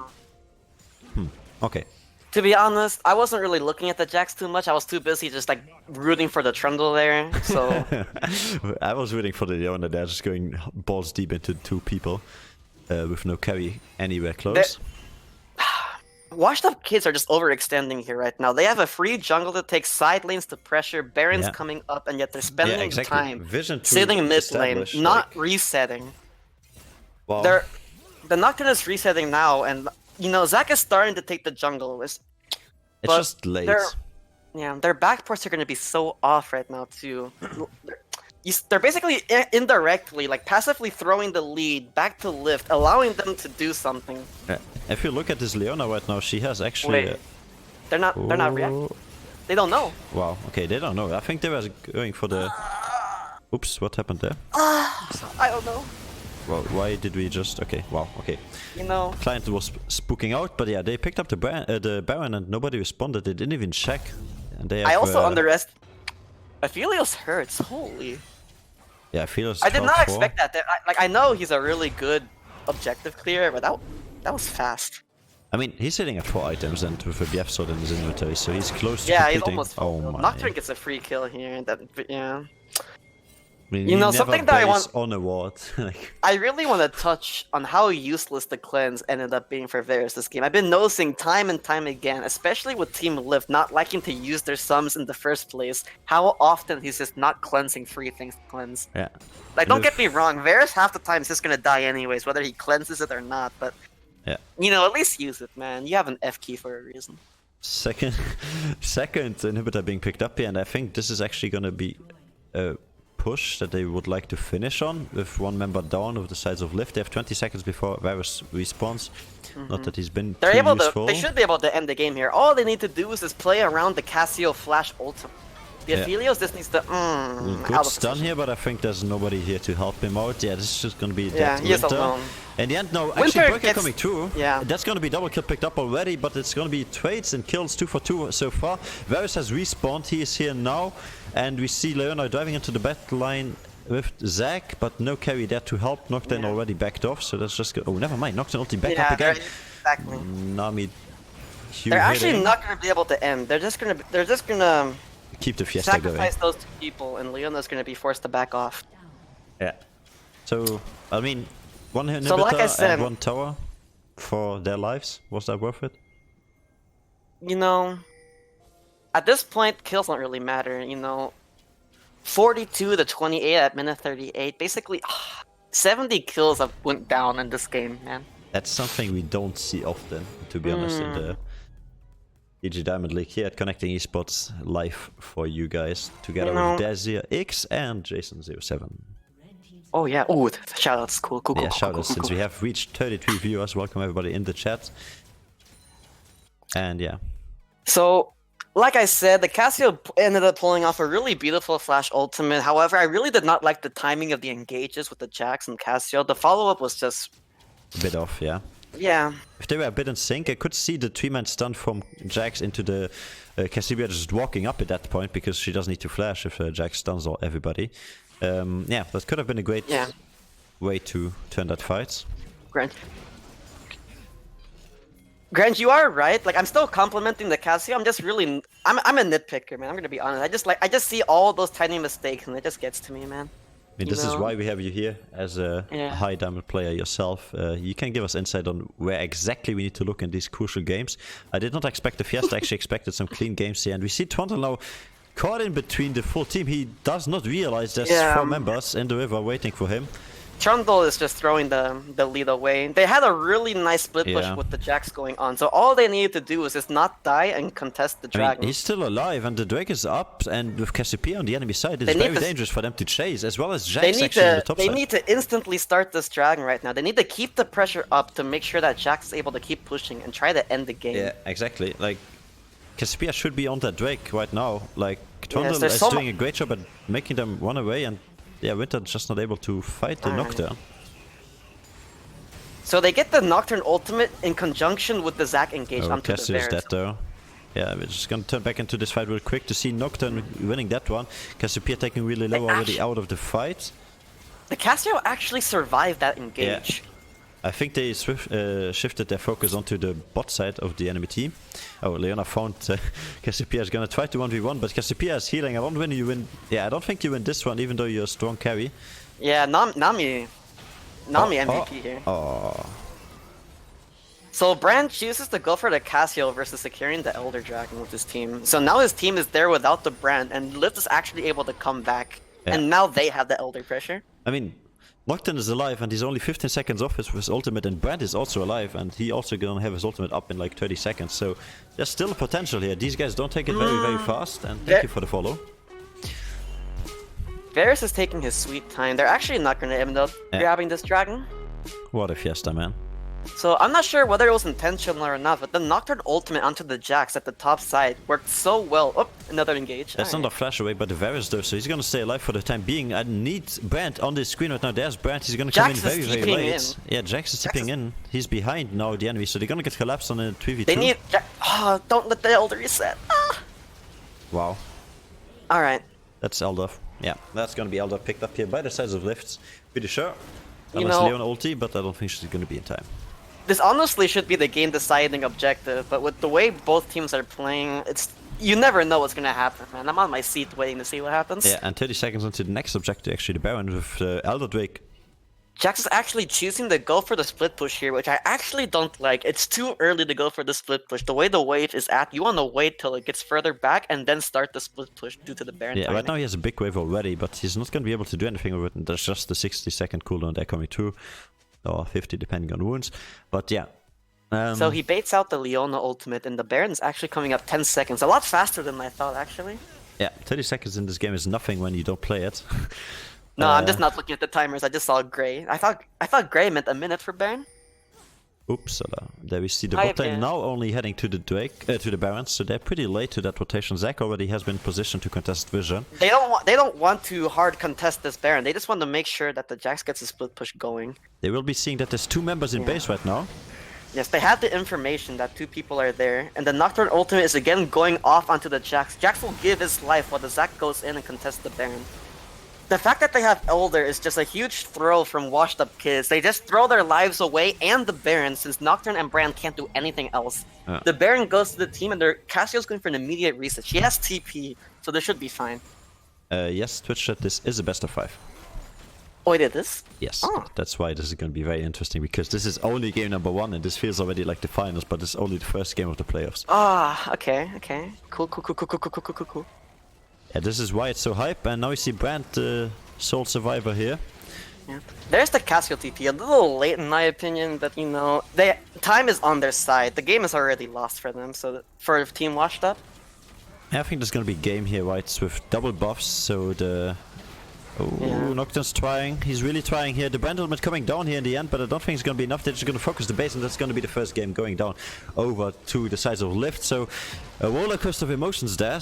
Holy. Yeah, you know, despite all odds, Lift still end up beating Washed Up. Like I said from the start, Lift has the better team comp for this game. The longer the game gets dragged out, the better it is for Team Lift. And Winter actually played that game really good towards the end with the way he was able to pressure and split push with the Jax.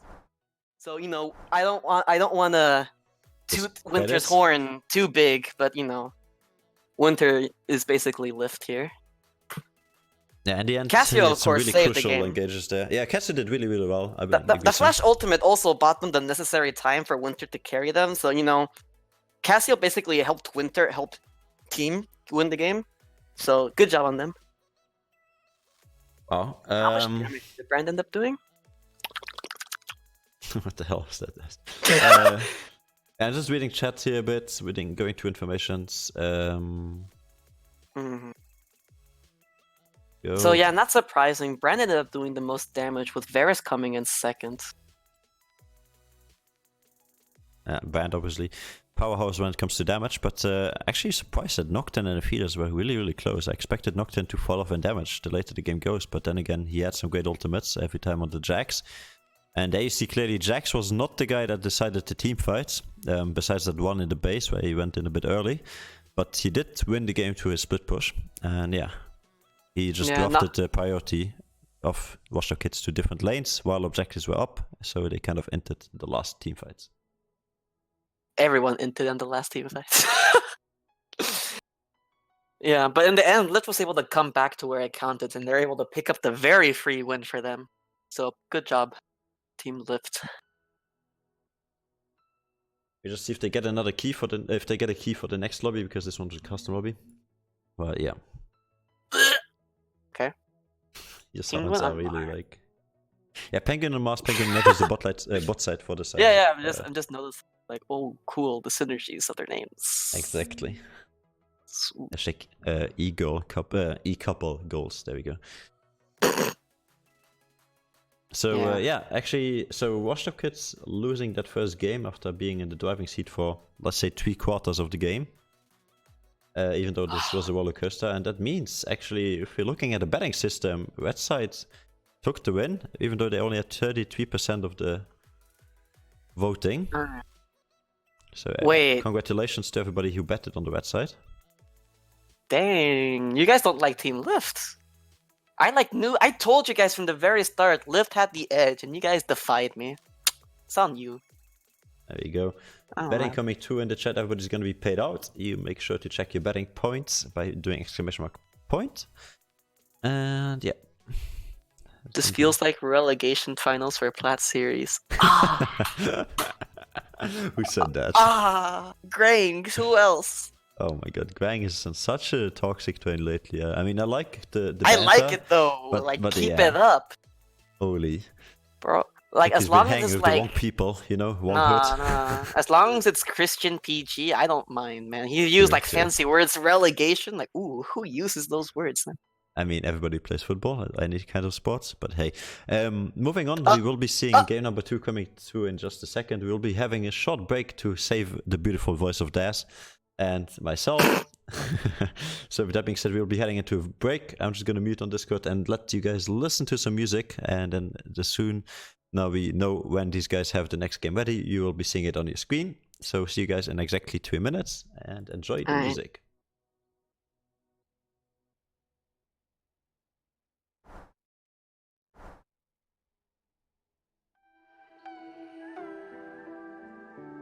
Can I like talk?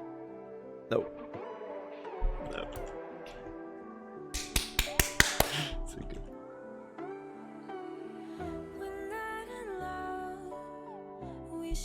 What a troll, that guy. Anyways, see you guys later.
And with that, we should be back live on air, everybody. Both teams are ready. The draft is about to start, so let's have a jump back into the game. Of course, everybody's not been here in the last minutes, or in the last hour actually. Wait, it's 9:30? When did we start? At 8:30? Huh. I believe we started at 8:30. But yeah, with that being said, I'm joined today by my fellow co-caster Deja X. He's doing a fantastic job, so give him some love in the chat. And it's actually his first time casting on the Connecting Esports channel, here live on Twitch as well as on Mixer and on YouTube. So make sure to check out our stream wherever you want, whatever platform you prefer. There we go. I was just trying to get in the browser.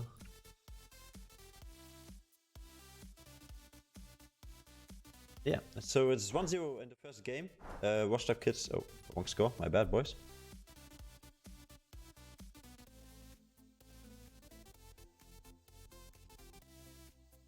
There you go. Now the score is correct. So 1-0 for LYVT. LYVT picking up the first win here, as the banning phase has started.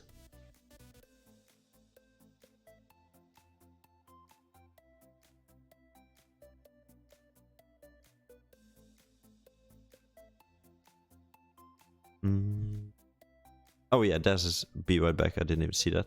My bad, boys. Okay, anyways, yeah, first ban is gonna be the Irelia, so still targeting top laners, or well, even mid laners at this point.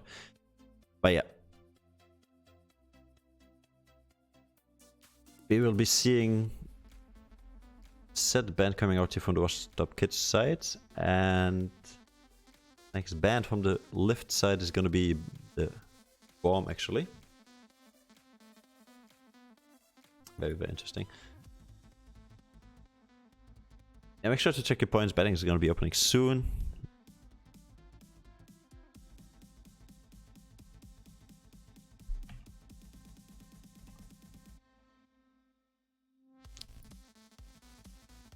Filos actually... Okay, so WashedUpKids think Filos was the problem in the last game. Even though they were playing it themselves, but maybe they just wanted to give that up as a first pick. Would be a possibility as well, but this still leaves the most common first pick right now on the side of LYVT. On the blue side is going to be the On. Let's see if LYVT is going to ban it themselves or WashedUpKids, which would be more logical.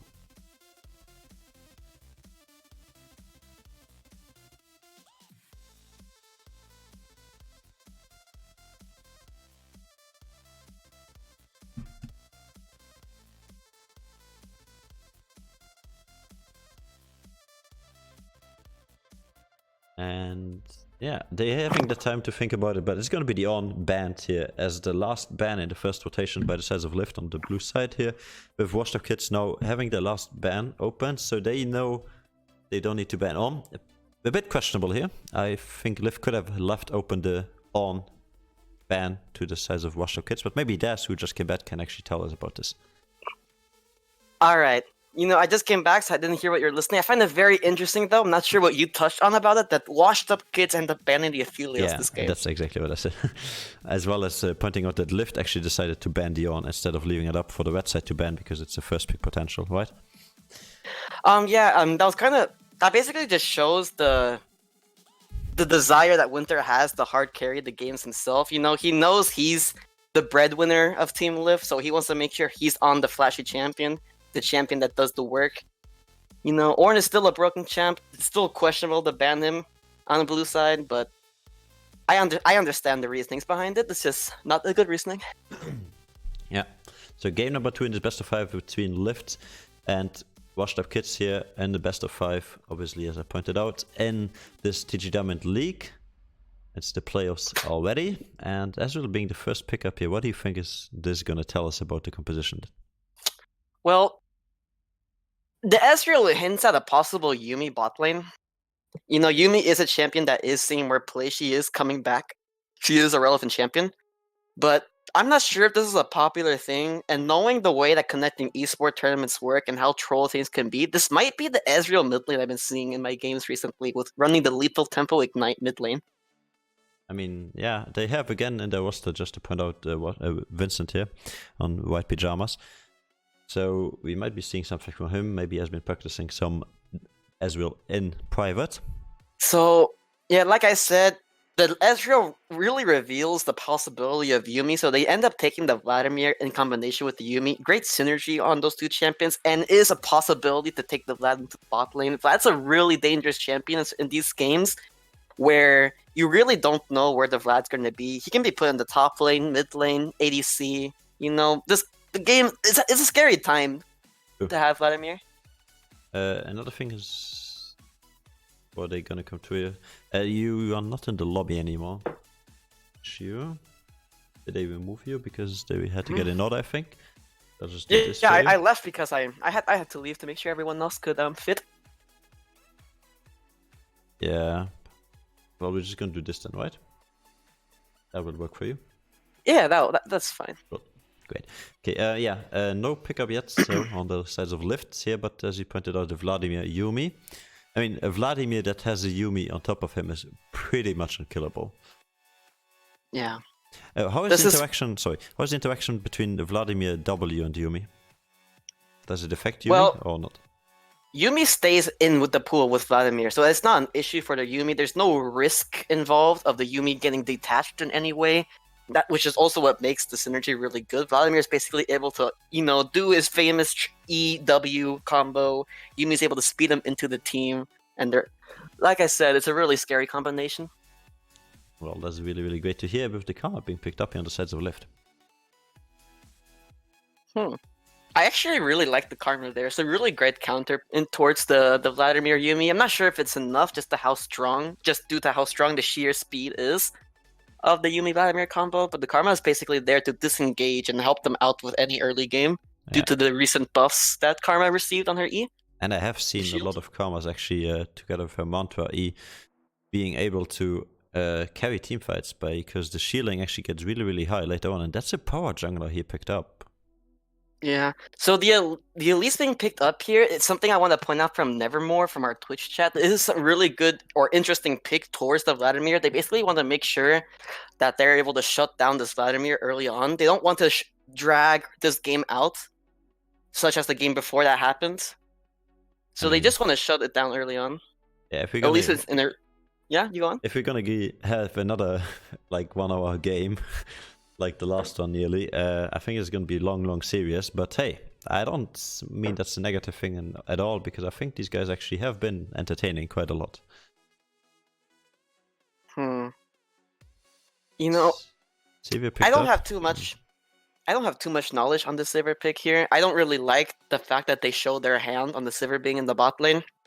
I know that Sivir is a really good pick towards the Ezreal, but the reason why my knowledge here won't be that good is I'm just not sure with how the bans here will go, if Lit would even consider a Sivir ban.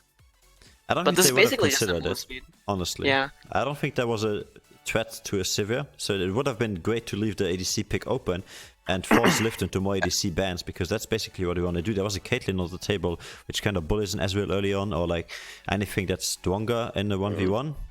Yeah, but Caitlyn isn't an AD carry. True.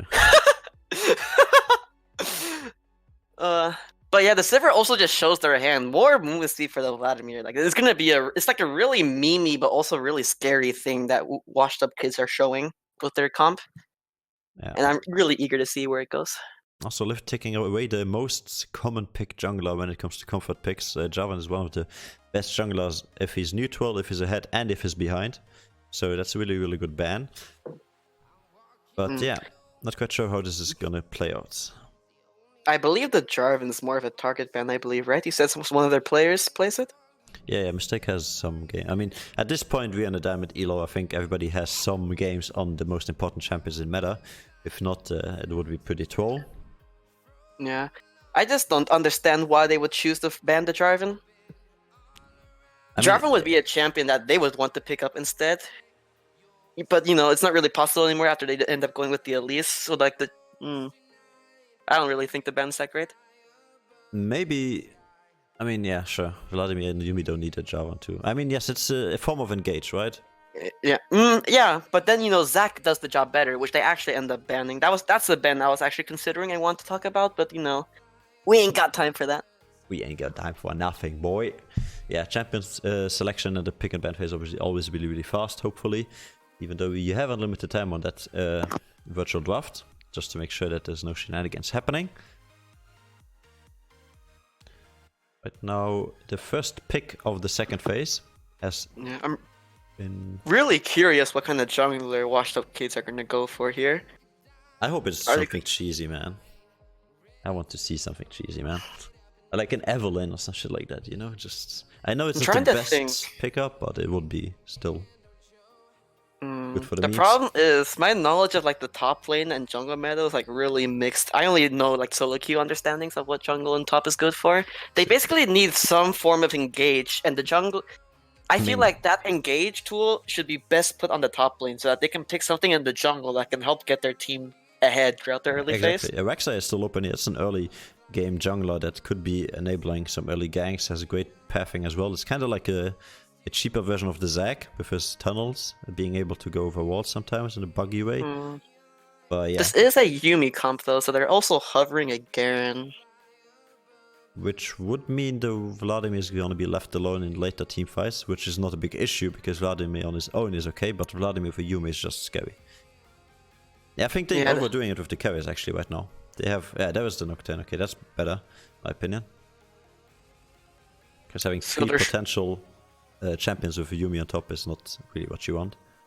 So the fact that they had Nocturne mid lane in the previous game basically like shows them how flexible their Nocturne is. So they need to think carefully on what they want to pick in the mid lane, basically deciding where they want that Nocturne to go. Once again, I'm pretty sure WashedUpKids can flex this Nocturne into the jungle. Not to mention that they still need to consider the Vladimir, which is most likely heading top lane, but you still never know where they can end up going. I mean, LYVT is in a really, really tough position here. This was beautifully drafted by WashedUpKids when it comes to making the enemy guess on which lanes their champions are going to go. Besides the Yuumi, Sivir, nothing is in stone here. So LYVT is going to have a hard time to figure out what they're going to pick in their solo lanes because they don't really know who they're facing.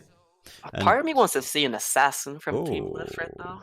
Something aggressive. Lucian mid lane is also something that works. They basically want to make sure that they win and dominate the early game. They have the Elise to enable that, so they basically need to make sure that they stop trolling the early game and just focus up and win.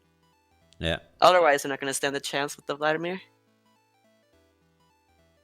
But now the interesting part. So this is, I believe, the Lucian mid lane. The top lane has to be picked up, so possibly be put in the top lane, but Lucian mid lane is far, far more likely. The Lucian's most likely going to go wherever the Vladimir goes. Unless they pick a really interesting champ from WashedUpKids. They win first game in the late game, and now they're going for full early, even though they were not the stronger team early on. Right? I remember that correctly. WashedUpKids did pretty well early stages of the game. LYVT seemed to be the more mechanically better team. Yeah, so you want to be scaling into the mid and the late to execute that, I believe. But hey. Those are the easier teams to play. Like, LYVT are definitely going to have a hard... Yeah, they're just going to go for the complete early domination. Renekton ends up getting picked up. I really like the Renekton pick there, actually, because of the possibility of Renekton mid lane. Renekton mid lane is not something you can rule out. Yeah, this is... Wow. Oh, this is a surprising starting phase, at least, I would say. Yeah. And now the revelation... Yeah. Damn, what would you pick as WashedUpKids here? It's actually a really hard last pick. I mean, they're missing some front line to make them survive early on, right? So like a tanky... They need to pick... Yeah, they most likely need to go for something with engage, something tanky. Yeah, tanky engage that has early as well something to... Well, you don't even really need to go any tanky. Set is open here. I feel like a set here would be a pretty juicy counter. A set is banned, you blind monkey. Oh wait, they banned it. My eyes. My bad. Yeah. Alright, so there's the troll Teemo hover because they have no idea what to do. Alright. Damn. Assuming this is going to be Vladimir top lane and Nocturne mid lane, right? Which is pretty troll because the Lucian is going to stomp the Nocturne. And I think the Renekton is also a good matchup into the Nocturne. I'm fairly certain they're not going to put the Nocturne in the mid lane. Exactly. So that's going to be the jungler. So they need to pick a mid lane, I believe. Because Vladimir to Lucian mid lane is also That's the problem, though. No, the Lucian can also be put in the top lane. The Lucian wants to go wherever the Vladimir goes. Los Birdos. I'm a fan of that. It's a risky and awkward champ to go since Vladimir is your win condition, but you know, Azir works here too. Azir is good at all stages of the game. You know, unbiased opinion. Unbiased opinion. As we start with champion selection, actually. So again, LYVT on the left side, WashedUpKids on the right side, and as they're gonna log in their bans, and you have seen them already, pick and bans, so nothing new for you. I'm gonna start betting once again. Again, just to make sure you guys understand, red side, LYVT. Now I fucked it up already, see? Red side is gonna be WashedUpKids, blue side is gonna be LYVT. And with that being said, the betting has been started. You can start away to bet whatever you want, bet your soul, bet your points, as long as you stay healthy, I am fine with it. Alright. So who are you betting on, Dazzy boy? Me? You know, despite my opinions on the WashedUpKids, I'm going to put my faith in their drafting. They actually, you know, despite the Azir pick, you know, I like the Azir pick, but it's also really awkward that they picked it into Lucian Renekton.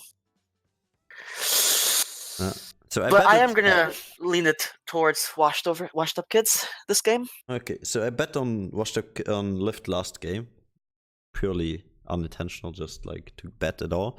And I think now actually we're gonna have to do the opposite. So just to stay true to my nature of being neutral, I'm gonna bet on the WashedUpKids side. So as you pointed out, another red side bet, and we're gonna do another 3k because I have strong belief.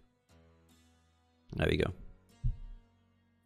So LYVT has a much harder comp to utilize. They need to make sure that they're able to get the Elise online and put the Vladimir out as quickly as possible so they can start snowballing and making sure they win the game pre 35-minute mark.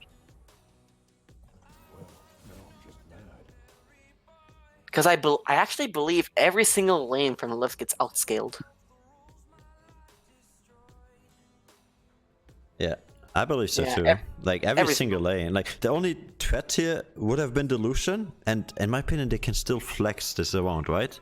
So it's very possible. Very possible. Because the Renekton into the Azir is yes punishable, but Renekton deals better with getting poked because he heals the die, and he can go for extended trades like with his E engage into WQ. Conqueror Pox at that point, you just get another auto of E backwards, and then you have an even trade, I would say, with the Azir, correct? However, the Vladimir into the Renekton is a free lane for the Renekton, but the Lucian is going to have a hard time against the Azir, in my opinion. So, putting Lucian into that Vladimir is the better choice, in my opinion, at least. Exactly, yeah.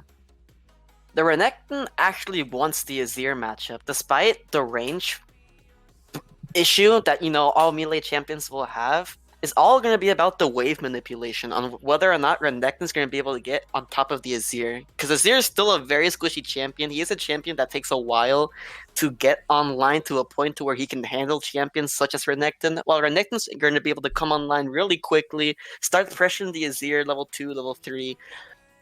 And like I said before, they have the Elite, so dives are possible. So it's going to be an interesting matchup on what happens with the Renekton / Azir. Yeah. Even Twin is now being here listening in, so welcome you as well, Mr. CEO of Connecting Esports. He as well has been complimenting your casting, so yeah. Ooh. Why hasn't he spoken to me about this? You know, bosses talk between each other. They don't need to compliment stuff. I'm just the social one here, giving the good news. But yeah. I'm really curious what kind of runes Azir ran, because once again, you see the Ignite being run in the mid lane. I am a fan of an aggressive Azir, but as I'm the only one who seems to go with the Hail of Blades Azir build that I built up. Yeah, I think that's just a you thing. But yeah, looking at summoners, I think is the most we can do right now until we wait for the spectator delay to get out and everybody to finish off their bettings. So yeah, Renekton TP and Vladimir TP just points that LYVT don't want to give up late game completely, because otherwise I think Renekton Ignite would have been the choice here, especially since you're gonna probably face into the Azir. And then Lucian Ignite is interesting. It's very aggressive, but exactly. Lucian does not really want to run TP despite, the Yeah, but- utility and usefulness, because they don't want to prolong and drag the game out, which is what True TP that. ends up counteracting. So they want to make sure that they get the Vladimir, like we said before, offline as quickly as possible. So they drafted a team comp that basically won't survive past the 35-minute mark. Exactly. Thanks for So the it's follow.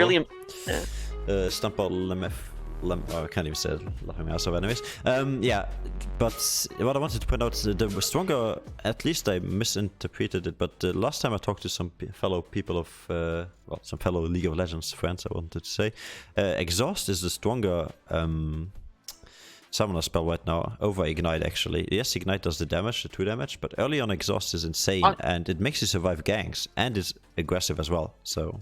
Are you speaking for Azir Lucian. or Lucian. Lucian? Yeah, okay. Azir doesn't need it, but yeah, Lucian I think would have been a good pickup for him. I understand what you mean with the 1v1 ability of Exhaust, but the fact that the Lucian wants to fight the Vladimir, the Ignite's basically being more or less targeted onto the Vladimir. Ignite's still a really strong 1v1ing tool. The extra damage is really crucial for those kills that Lucian wants to get on top of the Vladimir. Exhaust, is something that the Vladimir is able to react to He's still going to be slowed in this W, right? But he's not going to... Like, okay, Ignite is going to reduce his healing, but you can also just spend 800 gold and reduce his healing still, Yeah, you're right. I don't know. Overall, I think Exhaust would have been better for like... You don't want to throw that kickers. money, though, so fast on the Lucian. You want to basically get your other items online quicker, because no one likes building an execution. Let's just be real here. No one likes rushing that item. Neither do people like building Quicksilver Slash, but they still have to do it in some occasions. And luckily for us, we don't see a cleanse this time on the ADCs. So actually, summoners might be used on these guys now. Kappa. I obviously standard summoners here for the Yumi, and maybe you can talk a bit about runes here. So the press attack on the Renekton and the phase was on the Vladimir. Wait, let's take a look here. Yeah. Are you seeing everything correctly? All good? You know how it is. I'll survive. So I assume Lucian's running press the attack. Lucian is running press the attack, Renekton is running press the attack, and Lethal Tempo on Ezreal, as you pointed out, as well as Ari on Karma and Electrocute on the Elise. And for the enemies, let me just get the... There you go. Okay, we loaded it into the Rift. Ari on the Yumi, as well as Lethal Tempo on the Sivir. And unlucky for you, Lethal Tempo and Z as well, no Halo Blades. Yeah. Then just Electrocute on the Nocturne. This Azir is running with the Ignite, which basically shows that he wants to go for a kill lane or a level 2, level 3 engage. Because Azir really excels at poking down his opponent if his opponent disrespects the Azir. So if he gets to that point of level 3 where he's able to engage with the Ignite, it will pay off. But that's just not what he wants to look for in this team comp and the way their team works. So it's really questionable, especially in combination with Lethal Tempo. There are so many other runes that are better to run on Azir. Comet is still an excellent rune choice. Electrocute also works for poking. But, I am the fan favorite of the Halo Blades build when it comes to aggression. Yeah.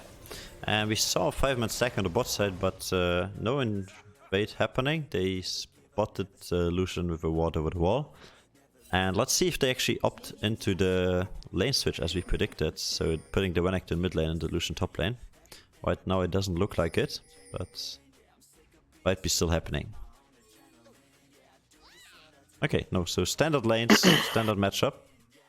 White Pyjamas facing off against the Azir here. We see a jungle start on the bottom side for both junglers. Alright, so it ends up being the Lucian into the Azir. Alright. Yeah. Not what I was expecting, but not end of the world, just not effective. Of course not. So the Azir will actually be able to bully out and poke out the Lucian throughout early on. Yeah, I think this is the biggest problem with Lucian actually. So you saw right there, stepping forward is what you want to do as Lucian aggressively in that early lane. But that means the second you are done with your trading and you walk back, the Sand Soldiers are still behind you and they will poke you on the way out. So you eventually end up trading evenly. The Lucian basically needs to play around the lethal tempo rune. Whenever it's not up, it's basically the time for Lucian to go in and fight those and win those trades. He just wants to go for those. Yeah. Was perfectly executed there, and level 2 hit on bot lane first here, but besides the Q landing, nothing else happening. Alright.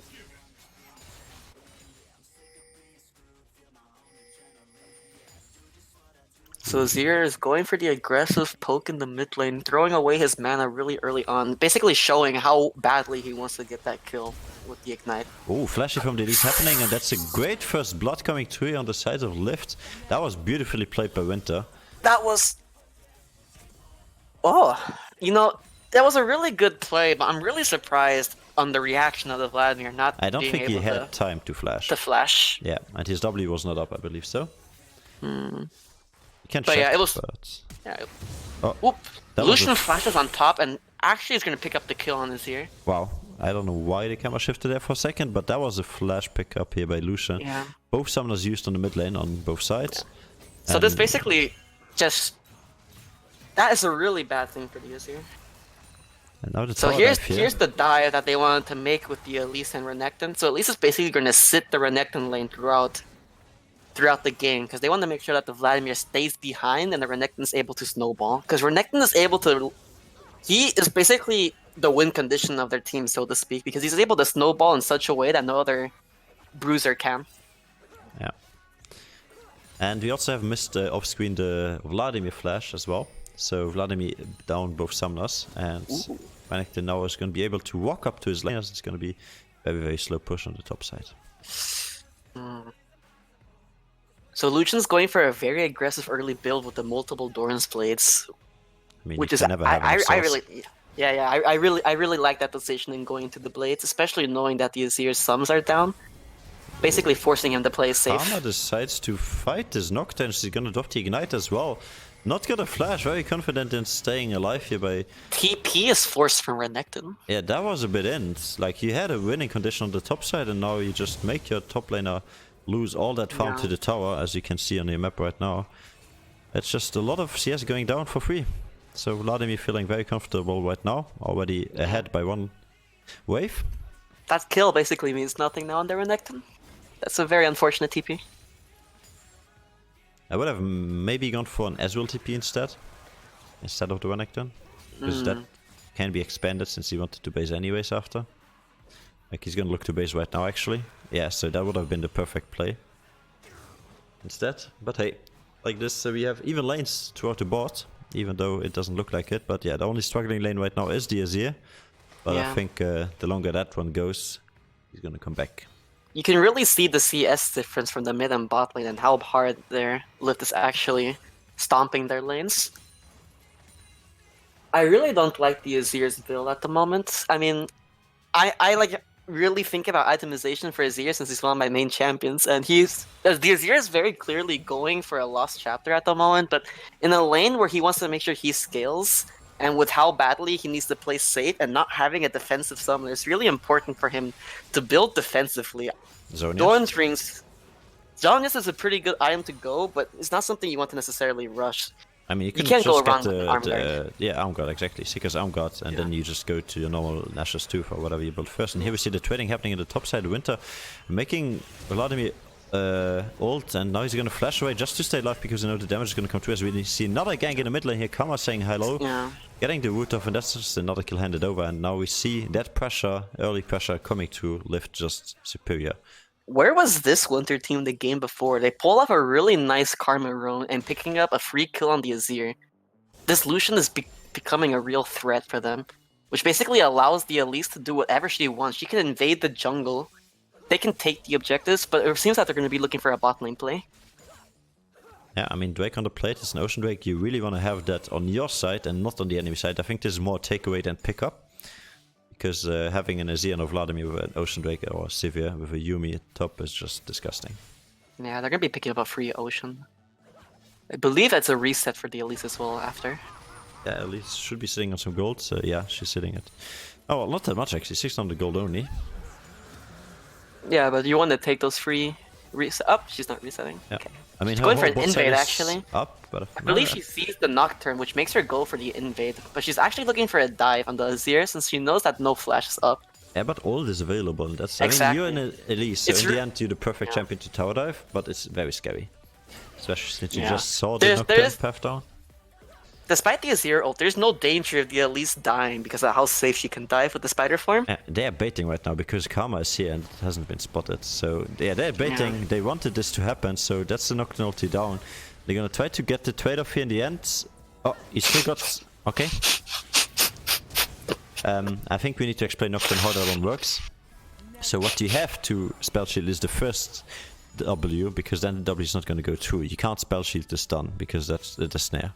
But hey, whatever. Let's keep going. Sivir build. That one's. I mean, It is a fairly standard build to go on those those spell reliant AD carries.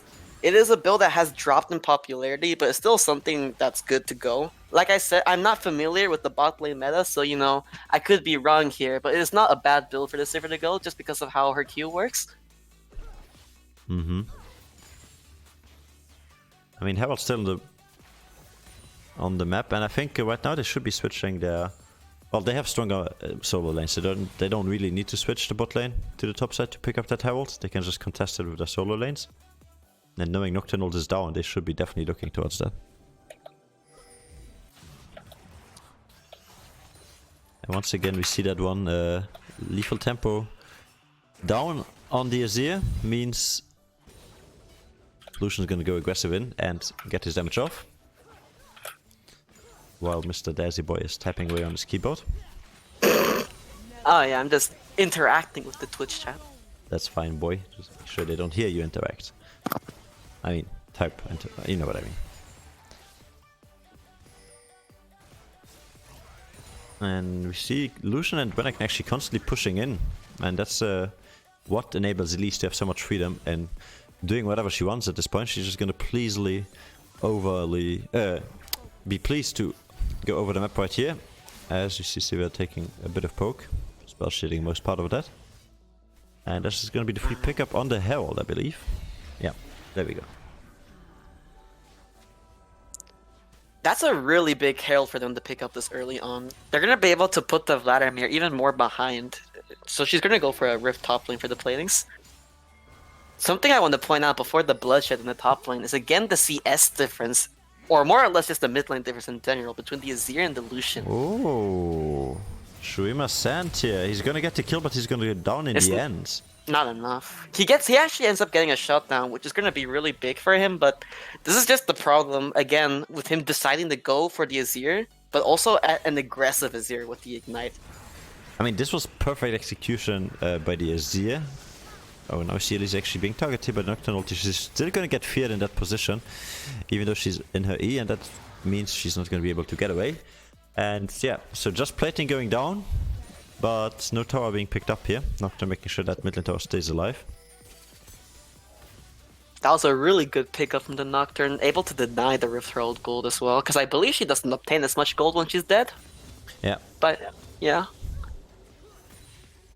No, it was actually interesting. Or was it too late? I think it was too late, but I'm not sure. That was like a split second away. Painted actually being able to get that kill solo, while White Pyjama shared the assistance gold and the gold with, I mean the kill gold and the assistant gold with the Elise, because Elise did damage on the Azir.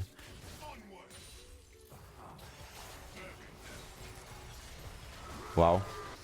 That's just straight up demolition there in the mid lane. Lucian actually full combo hitting. Culling coming down, and it's just a dead Pain Knight once again. Like 1 and 4 right now. Everybody else on his team is doing okay. Vladimir behind, but not inting, and yeah. Yeah, this Azir is not going to have a fun game. Especially, another pickup is going to be going down on the Nocturne unless he somehow escapes. No. There he is, dead. So, there's a lack of pinks. Yeah, that I want to address again. Exactly, vision is a big point right now. With how WashedUpKids want to play this game, it's really important for them to lay down those wards and make sure their safety is guaranteed. Because this Azir is not having a good time. He is so vulnerable to Elise dives, karma ganks, everything. even solo kills, as we've seen. So it's a really bad position for Team WashedUpKids. Yeah, next tech here on the play is going to be the Windwake. Actually, they're in full vision, but I don't think they care too much. I mean, they have stronger solo lanes, and Lucian is here to contest. Meanwhile, the Azir is not. And we actually missed the pickup of the first tower as the second wake as well. So first tower has been going down in the mid lane. And with only 1 minute and 30 seconds remaining, not only does the infernal wake affect the map, but also the plating has been going down in the top lane by 1, in the mid lane by 5, and in the bottom lane, as soon as the cat recalls, we will be seeing that number. Should be 1 as well, if I remember correctly. Oh, 2 actually. They managed to get 2 platings in the bot side.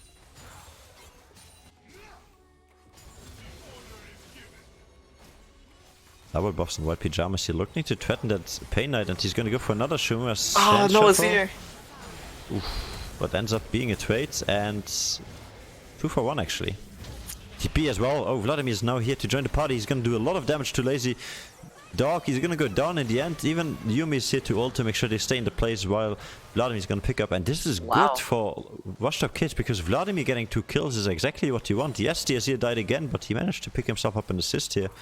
Exactly. And, At this point, the Azir deaths are no longer as impactful or serious. He's going to be put more and more behind XP and gold-wise, but in the end, what he wants to do is just be an ult buff for his team. As we just seen, he was able to get a really nicely timed ultimate, which was able to synergize with the Nocturne ultimate. I didn't actually think about the Vladimir TP. It was really crucial for them to get those extra kills, and now with the lead that Vladimir has, and the level that he has gotten, and now that he's level 10. He's actually going to look True. to go for the kill here on Winter. I believe he has the damage, because Winter needs to flash away if he doesn't want to stay. He's going to be greedy on his flash. Oh, that's going to be a free kill. Yeah. Yeah, that's You cannot... Oh, actually, I've spoken too early. Never mind. All good. And there we see the power of Exhaust actually on the bot lane now. Deutsch Q here, the last man standing. And he's going to go down. No more people of the size of LYVT here on the bot side, but hold that thought, because Elise is now showing up to the party, and she does a lot of damage. There we go. That's heal and flash used not by Penguin on Mars, and he's gonna leave Penguin on Nerf alone. Yeah, his W was still down, but now it's up, and that means the cat survives, the spider goes down. So I noticed from the chat a question about the Ionian boots on the Vladimir, on why it's really important for him to build those boots now. So with the new rune changes that they did, especially with Nimbus Cloak, some of their spells are basically really broken. The rune is busted. So Ionian boots helps you reach those movement speeds at a faster rate, on top of the synergy that the boots have with Vladimir's kit, as well with the Transcendence rune granting him the extra AP. It basically gives everything Vladimir wants at a much cheaper price as well compared to the other boots. And that is why Vladimir's built that item. And if you just look at the rest of his items, you're gonna see all that Vladimir cares about is cooldown, because CDR. every single item has. He is capped CDR. out, I believe, at this point. Yeah. We can have a look at it. He's exactly at. Ah, we don't see. I have to press the thing. He's at 45%. He's capped out. Exactly. Yeah. He's capped out. Wait, did he have a blue buff? No, he did not. Okay. No, it's Transcendence. Yeah, 10 minutes into the game, Transcendent procs, so level 10 actually, but that's where you should be hitting level 10.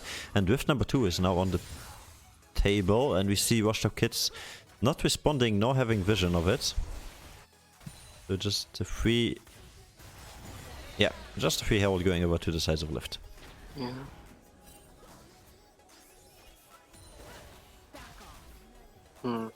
Are you able to view the dragon spawn time? Yeah. Do you not see it? Oh, you have it at the... Oh, yeah, okay. Yeah, I just saw it in the stream. Okay. Oof, Kama actually surviving with 1 split of health there. That was really bad time for a teamfight because I was about to cough. But yeah, Vladimir now in a bit of pickle. He decides to go aggressive because I think that was his only way out, and he gonna manage to do a lot of damage here and give his team 3 kills, and only the Elise is gonna be able to pick 1 in return. So Vladimir in tank for his team. Very rough, and that even in kills, but down in gold still. But I think with grabbing this tier 1 in the mid lane, which they should be doing in just a second if Vladimir, if Nocturne doesn't die to the Ezreal.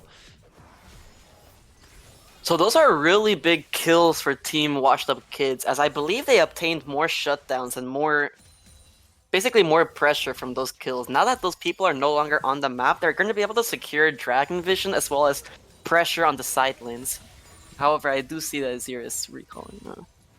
I mean, it's 12 seconds on the next Infernal, and nobody's really in position to start it up right away. And there's the first tower going down. That's just a dead Ezreal, not respecting a Yumi Sivir. Yes, you only see one champion, but there's two. And now Karma's gonna be here to punish the overextend, and most likely pick up 2 kills here. An overextend for an overextend, man. Yeah. What can I say? Trading overextends, but in the end the jungle is what counts, because Nocturne alive and Elise. And that's what they want to change. LYVT going for the play, taking the Nocturne down. With the jungler down, that should be a free Infernal Drake, unless they decide to chase. Oh, Karma, he's playing with real life for that one. But that's about it. So yeah, another kill going down here, and in the end, just 4 dead bodies on the sides of WashedUpKids, and a free Infernal Drake for the sides of LYVT.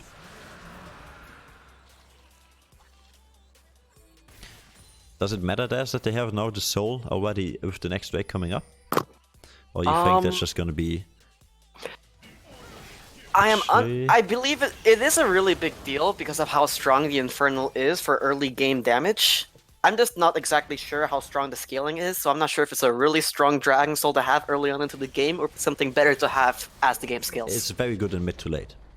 It's really good in early as well because of the soul, but the percentage from the dragon is better the longer the game goes. I believe that the Infernal Soul has AoE damage. Am I correct? It has. So that's actually really big for the wave clearing of Team LYVT, especially early on into the game. Wow. That radio actually turning that one around, holy. So that's an excellent use of the stopwatch, I believe. Yeah. Yeah. And that's the stopwatch he bought himself, he didn't have that in the woods. Stopwatch broken, Riot increases gold by 50. Ugh. Our stopwatch not broken anymore, Kappa.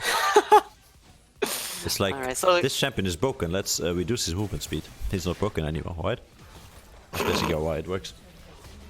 So Vladimir ends up going for the Zhonya's over any extra burst damage, such as the Spellbinders. What do you think on that, Jason? Sorry, I was a bit confused about that in case. Repeat that question for me, please. So Vladimir decided to opt for a Zhonya's rush over any like aggressive big items like the Spellbinder. Again, this thinking that Yumi is gonna mainly sit on Sivir at this point, as we see another teamfight happening, but it's just for a blue buff. And if they decide to get out here, actually Nocturne gonna get the fear onto the Karma, and there should be that support. Yeah, that's that support, as well as now there's Q going down on the Ezreal, but in the end it's gonna be Sivir who picks up that kill. And Ezreal managed to pick up Azir. At this point you see Azir is only there to press R, and then he's gonna die. Oh yeah. Back to the question at hand. So, what was it? Oh yeah, so since Yumi's gonna sit on Sivir mostly, as you saw in that teamfight there, and Azir is pretty useless, Vladimir has to peel for himself, and I think that's why the Zhonya's is the best option, because the enemy team is an early team, and we are still like in this early to mid game transition. So Vladimir can get bursted down really, really fast. The Zhonya's is there, definitely. Oh my god, Nocturne dies to the Baron. Wow, that was like Baron 360 no scope, man. Alright, here's still not a fiesta. You know, they still end up getting the kills, but that was such a fiesta from Team LYVT, you know. Even with the Baron helping them out, like LYVT basically needed the aid of Baron to secure that. Yeah, I think if Nocturne survived that one, that would have been such a bad trade. But yeah, no, it was a rough trade, 1 for 3. And if this game goes any longer, actually, I think LYVT needs to close this out. They need to look for an early Baron or break open the base like they got the first tower on the bot side. But if they keep messing around, they're gonna throw this game. Like I said, they have until the 35-minute mark before the Vladimir and Yumi basically run over the game. Yeah. They're gonna actually get a really nice Baron here, because they're able to realize that WashedUpKids cannot react to this Baron, so it's a free pickup for them. And the other thing to point out is like, yes, level 30, minute 35 is where they should be hitting level 16, but everybody right now has hit level 11, besides the Yumi, of course, and the Karma. So that's already double ultimate points for most people. It's a really breaking point in my opinion. This could be where Vladimir ultimate comes to that point where he turns the fights around.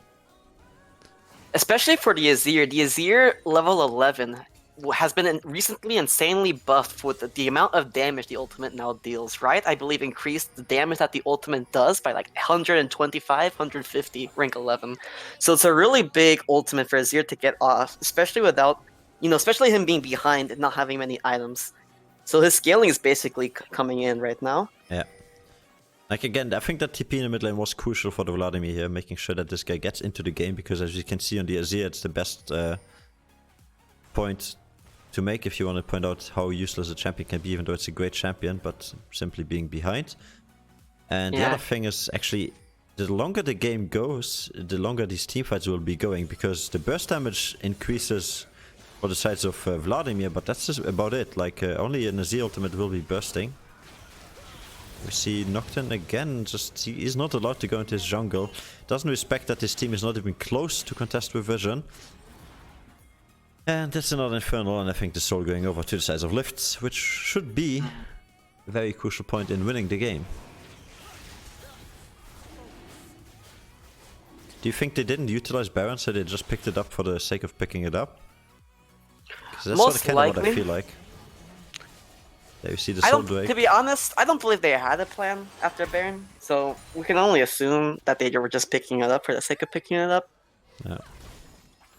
Yeah, I would have loved to them either make picks around the Baron and leave it open until they have the Soul, because then the picking potential is even better, because right now the Baron's about to run out, and I think they're only gonna get that one inhibitor, if even. They should be having this. Yeah, this reconning is not here yet, but so far they're doing a great job at defending, actually, Wukong. WashedUpKids. Come on, Des. Give me a prediction for next fight. What's gonna happen? Oh, fine, oh, my bad. Alright, let me think here. Either the Azir is going to end up catching one of the members from Team Lift out of position, or vice versa. It's really all about who's going to get caught off. Yeah. Because the way that WashedUpKids are winning their fights on the moment is basically the way fights go down, and how effectively the Vladimir can dish out his damage without dying. What they're really doing well is right now panning out this whole map, so they're using every single lane to push in, and they're gonna get double inhibitors in my opinion. There's the fight coming through now. Actually, the zone is on the Vladimir instantly to survive the burst from the Elise. And now Sivir is actually doing damage, and she's gonna pick up that kill here with Vladimir to get onto the Karma. And as well, so the bot lane is going down, but in the end, Lucian's gonna pick up the Nocturne here in the back line. There's the Vladimir Yumi. Oh, disgusting. Wow. They'd actually turned it around. So yeah, now at this point, I'm sorry, Lift, but now WashedUpKids are in the driving seat. Yes, you nearly picked up two inhibitors there, but that's gonna be the game. 10 more minutes left on the clock for Team Lift. I mean, after that fight, yes, they're still ahead by 5k gold, but wow. Yeah.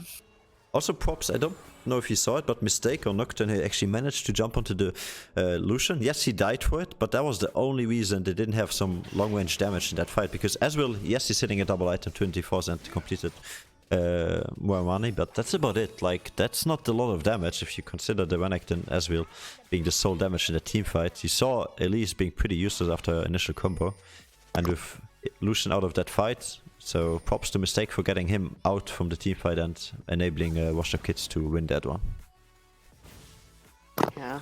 So, I noticed that Vladimir decided to pick up a Mejai's. I find that it's actually a really good item for him to pick up right now that it's at the 10 stacks. Well, while it is a dangerous item to go, you cannot ignore the passive that Mejai's gives you once you hit the 10 stack mark. The bonus 10% movement speed you get is really serious from Vladimir, especially with the movement speed comp that they have with the Yumi and Sivir. Yeah. So I really like that pickup. That's actually Sivir ultimate used in the mid lane for wave clearing. Interesting. Yeah. Aggressively running at the minions helps. Ooh. I just noticed as well how odd Vladimir's build looks with the Morellonomicon. We can't stream at 720p by the way, because we are not able to... Like, that's just a feature for partners, so if you get us 75 viewers average, we will be able to do so. But unless that, I will not downscale the whole stream in just for the sake of two people not being able to watch it. That's 1080p, 60 FPS. Sorry, Damn. boys. For the boys, feels bad. Yeah, so no oh, actually aggressive here. Yumi together with Vladimir. Vladimir has 1 HP left, but he has Zonia still beautifully played. He's gonna survive, and with Yumi sitting on him, he's gonna be alive. Nocturne ending again, but I think it's for the sake of the team. Now, Renekton in the backside, Azir joined, put his tower down. He's gonna make sure that Vladimir is still alive. How is he doing this? He's gonna go down now, and the end finally. Wow, that Vladimir stayed alive on 10 HP for so long. Holy. The ultimate misses. Okay, good. I thought Azir ulti would have been hitting on Penguin and Mars here, but Penguin must stay safe. And there we see HP bar so low. Only Ezreal here, the one that survives with full HP. Kama really ballsy right now, opting it to... Well, she knows that all of the team from Washed Up are in their base defending. Yeah, but why would you stay here? Like Azir, yes, he has no ultimate, but... Yeah, you see that? Okay, they agreed for the inhibitor, they get it in the end, so... Not that bad of a trade-off, even though WashedUpKids have 4 members alive and LYVT only had 2. I mean, despite the greed and probably a reset being required here for the Baron, I still think it's fine for her to stay because of the fact that Azir is still fairly behind in comparison to the enemy team mid laner. Tonight we His damage. Excuse me. Tonight we just to point out, if you want to watch it in lower quality, I'm pretty sure you can just go to YouTube and there the live stream is able in different qualities and different downscalings. And if not the live stream, you can just go back in time on YouTube. That's like a nice feature. And you can downscale it yourself by just switching the settings of that. So yeah, I think that should solve it. And if also check out Mixer, I'm not 100% sure, but I think they have something enabled like that you can downscale without being partner. So, but we are partner with Mixer. So all good. Yeah. Anyways, the Baron on the table here, as you were saying. Yeah, so like I said, the Baron is the next objective of interest. This is basically the game-deciding objective at this point of the game. If WashedUpKids are able to steal or take the Baron from LYVT, that basically denies the only hope that LYVT have to come back and win this game before they get outclassed.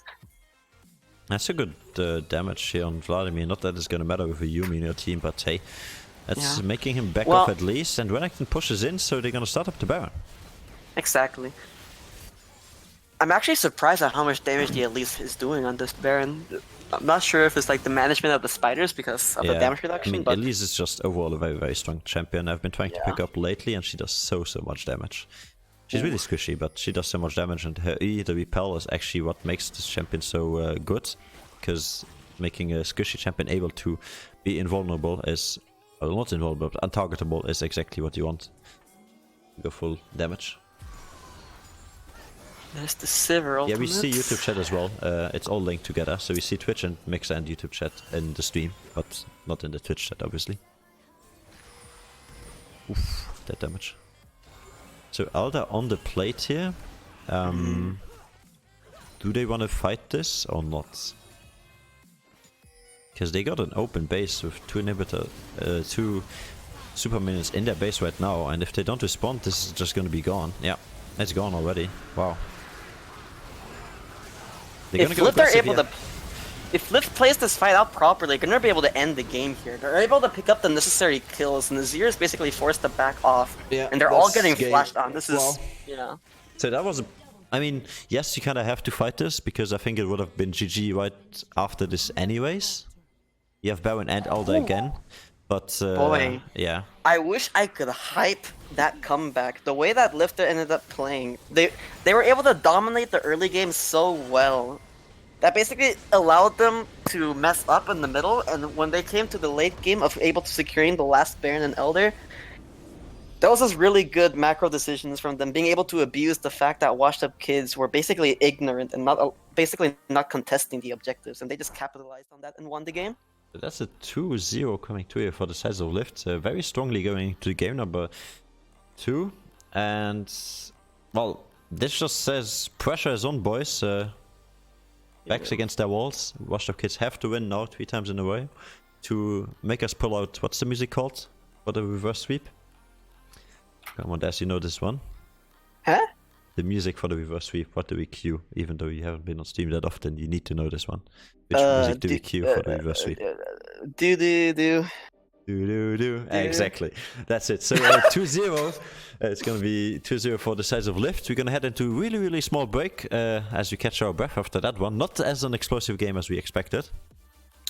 You know, I do want to point out one thing though. Something that the Twitch chat, I noticed there's like huge debate on the Vladimir's choices on itemization. While the Ionian boots, or the CDR boots as you guys have been calling it, they were the right boots to go for. Based on what I explained earlier with the way that Transcendence and Nimbus Cloak works, how Nimbus Cloak is basically a broken rune at the moment, especially on champ like Vladimir. But choosing to opt for the Morellos over going for like the typical Spellbinder Rabadon's build, especially for a team where you basically need to do that damage to save your team, I just found it very questionable for him to basically delay it so much with the other items he chose to build. Yeah, if you look at damage, he will be seeing that it is actually powerhouse when it comes to damage, as I pointed out in the game. Squishy champion that does a lot of damage, has an ability to be untargetable, is basically broken if executed correctly. And no, I'm not gonna put it's just a game doing the break, but thanks for the suggestion, Mr. Wolf, there in the YouTube chats. But yeah, Vladimir in the end doing a lot of damage together with CV, and I think if Azir wouldn't have been behind, as he said, that would have been a completely different game, but unluckily he was, and Vladimir tried his best, but did not mentor. As soon as he picked up the Elder Drake and the Baron buff, that would have been the 2-0 and the game. So 2-0 here in the series. We're gonna be heading into a break, as I said already before. We'll see you guys in exactly 3 minutes, and catch your breath.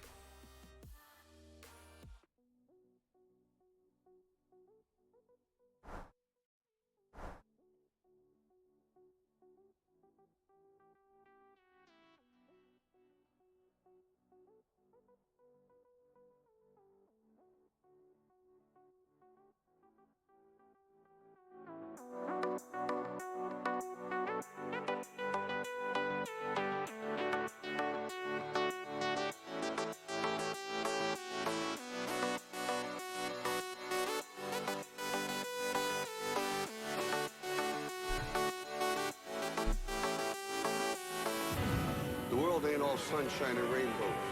It's a very mean and nasty place, and I don't care how tough you are, it will beat you to your knees and keep you there permanently if you let it. You, me, or nobody is gonna hit as hard as life. But it ain't about how hard you hit.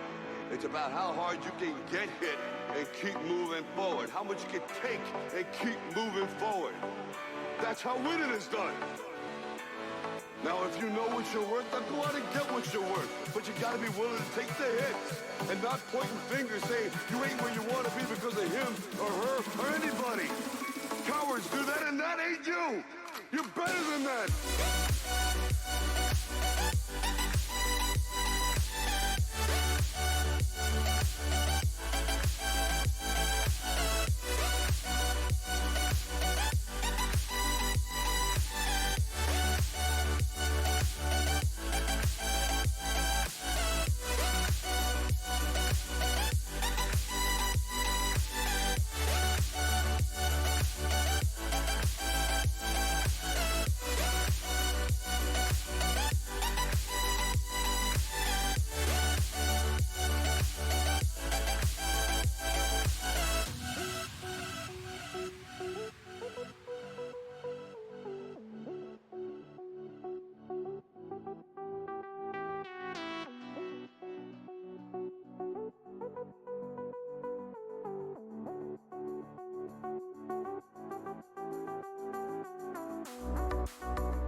The world ain't all sunshine and rainbows. It will beat you to your knees and keep you there permanently if you let it. It's about how hard you can get hit and keep moving forward. That's how winning is done. You're better than that.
So, welcome back, everybody.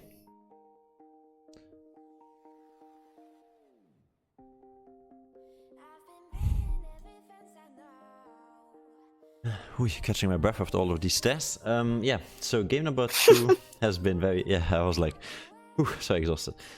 I'll be heading down once again in a few seconds, but if they're just gonna do the dwarf, I think you'll be all on your own. You won't die. And yeah, once again, I will be pointing out this is game number 3 in the best of 5 series. So if this game number 3 has been taken by LYVT again, that means they will be winning the series with a clean trio and advancing to the next side of the playoffs.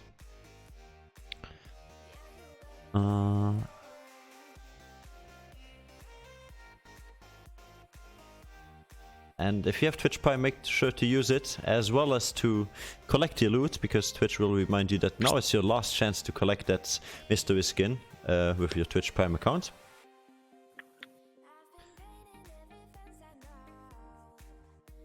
So just click on that Twitch Prime at the top. It's a little bit of a Prime loot icon.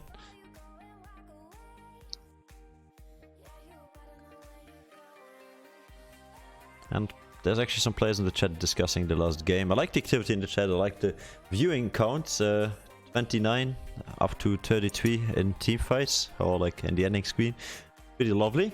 Appreciate the love. And of course, if you want to know more about our company, not about our organizations, Connecting Esports, you can be joining us on discord.me/Connecting Esports. You'll be finding our server and be able to chat with everybody else of our lovely community. We'll be boosting our numbers in a few days as soon as we go live with the Season 3 signups. You wanted to say, Mr. Daz? You know, I'm on the server, so yeah, that's reason enough. This lovely handsome voice that you can hear besides me is Mr. Dazzy Boy. So if you want to chat with that guy and play some Azir games or some... Actually, he also plays Legend of Runeterra in pretty much every game I touch, so you should be knowing that he plays a lot. And yeah, also make sure to check out our website, connectingesports.com. Gonna get a rebranding soon, so stay tuned for that. And our Challenger Mode space, it's challengermode.com/s/connectingesports. And then for the other socials, always just look it up under Connecting Esports, and you'll be finding us to follow us on social media. So game number 3 on their way. I'm just gonna make sure we get into the lobby, so we can get the virtual draft. Yo, I want to be in the lobby this time. Yeah, no worries. I understand that totally. Discord needs to fix the FPS. Oh, it was so yeah.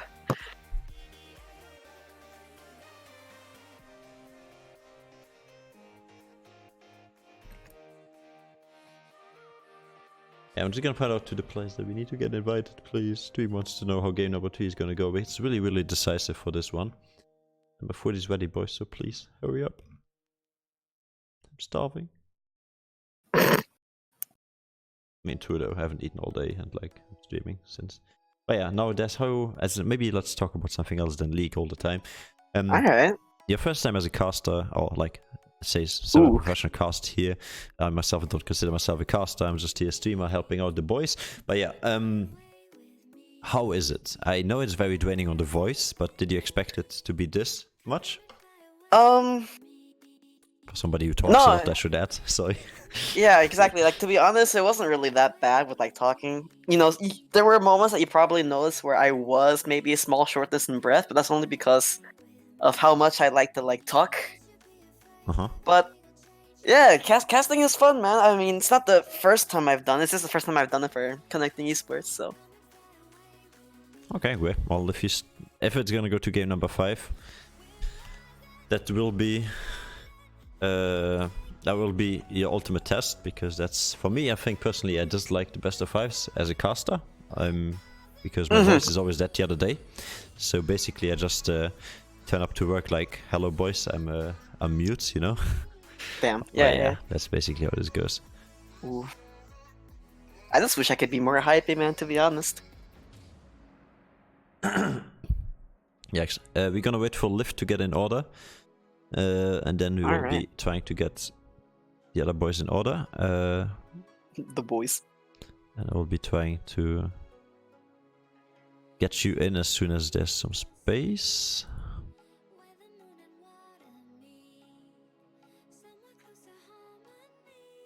also got link for virtual draft. So what do you predict for game number 3? There needs to be some drastic changes when it comes to WashedUpKids, right? They have turned the game where they have been ahead in the game number 1, and they lost the game where they were out-drafted in early game, right? Yeah, I mean, from the 2 games I've just seen, I basically lost my faith of the reverse sweep dream that everyone's talking about. I think this is going to be a very clear win for Team Lift unless they decide to do a reinvention of the first game. Mm-hmm. You know, whenever a team throws a lead away, it's really easy to capitalize on it, but unless WashedUpKids actually capitalizes, is this going to be another win for Team Lift? Now you cucked me by going to spectator, but yeah, I agree totally with what you said there. Yeah, just stay like this, so I think they can switch around, because that's what they need to be doing. Because Paynet is still in the top side, and I think their top laner is... I actually forgot his name. How dare you? Am I stupid or am I stupid? Wait, what's the top laner's name? For which team? For WashedUpKids. He's not in here, right? Oh, he's coming. Okay. Wait, what? I don't believe he's in here yet. I don't believe so too. I know that the Penguins are in the bot lane. Yeah, mistake is jungle, Paynet is mid, so what is it? Yeah. Somebody help me out here, Twitch chat. Do your work. Yeah, I know he's coming soon, boys. I'm not flaming him from not being here. I'm asking what's his name. Thanks for the link. Wait, that's the website. Tap the link, I don't want to click that. Oof. Spectate link, thank you. That's the link we want to be clicking. Virtual draft, where you at? My boy!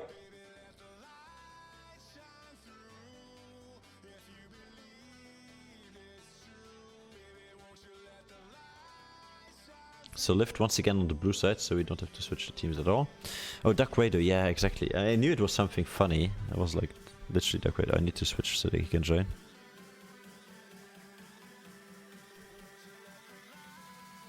You need to Pentacle draft link, or you good boy? I got it, man. I'm good.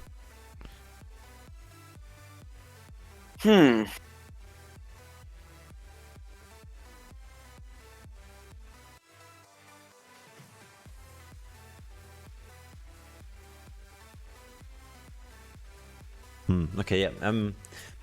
I'm actually curious about. Yeah, I'm just gonna ask how long they want to take their break, so I can know if I can grab my food or not. Alright. Yeah. Said 10 minutes, been 15 to be honest. Well, I might grab my food, so BRB. Okay, I'm gonna grab my food. There's entertain the stream. I can put up the music as well if you don't want to talk. Up to you. Just let me know now. Just put music in. I don't know. There we go.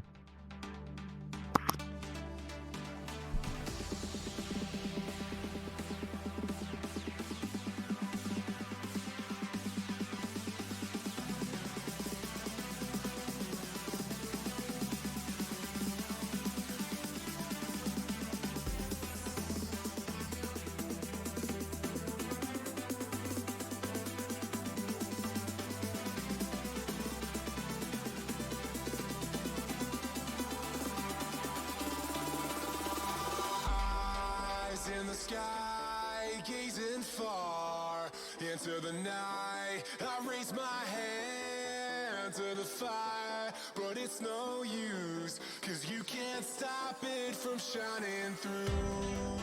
It's true, baby, let the light shine through. If you believe it's true, baby, won't you let the light shine through for you.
turn it on?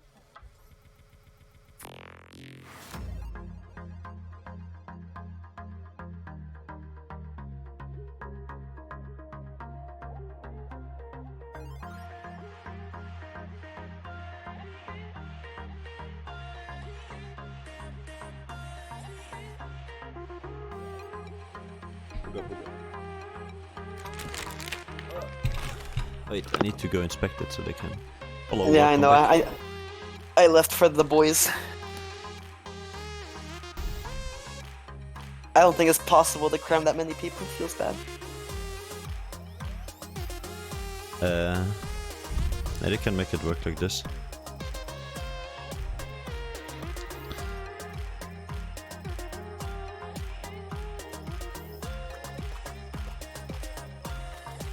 Perfect. Got you. Wait, you found the way? Yeah, I just need to. I need to constantly like go around, but yeah, I don't think. Wait, I can't. No. Dang.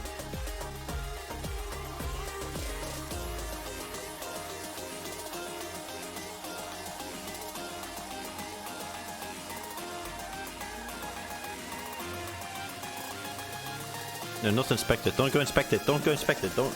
No, no, no. Spec doesn't work. Yeah. There we go. I'm just gonna invite you real quick. That is me. It's terrible. Loud. Okay, go to spec and then we invite Penguin on Earth and then we good to go. Hero. Well done, boys. I'm proud of us. Yeah, same. Like go. Okay, the draft. I'll let you do that single-handedly because my food has arrived. Also, if you want some Doritos, let me know. Okay. Yeah, Des, when do we meet up, boy? I don't know, man. After like a month, I got time. After a month? Okay, cool. I might have found a travel body. I mean, female travel body. But if not, we never know how the first date turns out, you know? Wait a minute. Okay. Yeah, I'll be telling you. After that date doesn't turn out to be that... Wait, is that the right link? Yeah, that is. Doesn't turn out to be the way I want it to. Why don't we just go on a trip, like after all the Corona hype is gone? Sure. That was very convincing. I honestly was. He's like, sure. I'm on stream, so I'm gonna be nice, but sure. Bro, I'm like, I told you, I'm gonna be Christian Das. None's the word. Cool.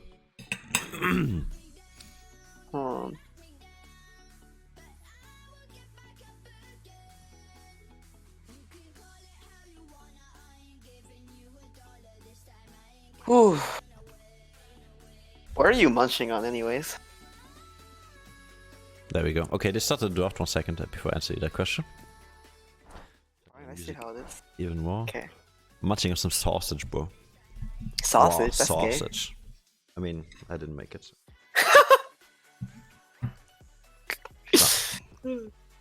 You're in the draft, right? Yeah, they're hovering in that up and they're They're banning that banning rail. it, Yeah. exactly. Assume Have that's a fun. target ban. Yeah. Alright. I don't know what you guys play, but I assume you guys are gonna be doing the same bans. You know, targeting the Aphelios, Set, Ornn. Those are bans I expect to see here. Alright. Braum, yeah. Doing the Braum ban that early. I mean, I know Braum's a really strong champion at the moment, but that's kind of interesting. Yep. What that shows or tells about their team. Especially since they have first pick. Now, this is basically the deciding point, whether or not they ban the... Because they banned it last game, so they obviously don't want to go Ornn. But this time they're showing respect towards Nocturne, and now the pressure of do we ban Ornn falls to WashedUpKids. Alright. Banning Braum, making them want to ban Ornn. True. The Yume ban. Not really a good ban to go for with them having first pick. I don't believe Left is a team that goes for the optimization of Yumi, especially with Ornn open, so that's just going to be a really easy pickup for Team Left.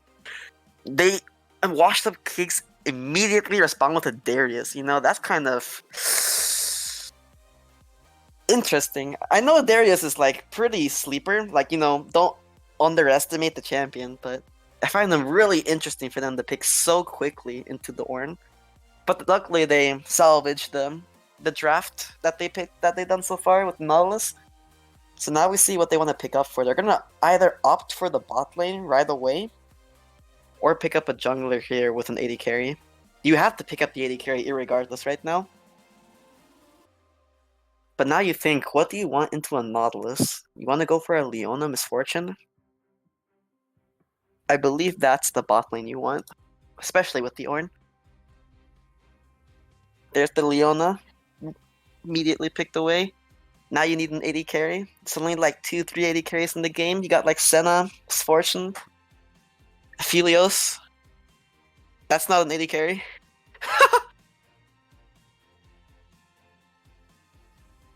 Tito. You got the mic. Yeah, man, easy 3-0. I have complete faith that LYVT is gonna win. Kai'Sa. You know who got the mic is? No. Like a basic. Ah. Wait, they You went know. for... why didn't they go Misfortune? Alright, so they choose Kai'Sa. You know, it's okay to go, but it's not a real AD carry, so they basically throw the draft back to WashedUpKids. WashedUpKids have a chance to like pick something of actual value with the Nautilus. But now they have to think what they want to pick into the Kai'Sa. She is still mobile, slippery. So, you gotta think. Do you want Misfortune into that? What do you think, Jason? I think my food is really good.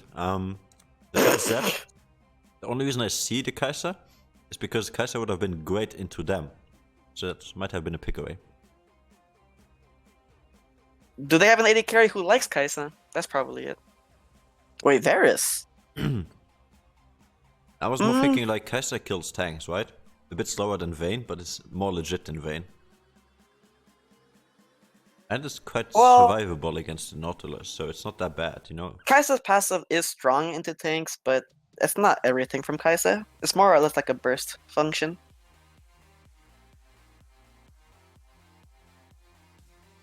But do we really consider Darius to be a tank to where he would choose Kai'Sa over something like Misfortune or Senna? I mean, Misfortune has no way of escaping a Darius, correct? Yeah, If he but you gets into have... her. And you have a Nautilus already on the team.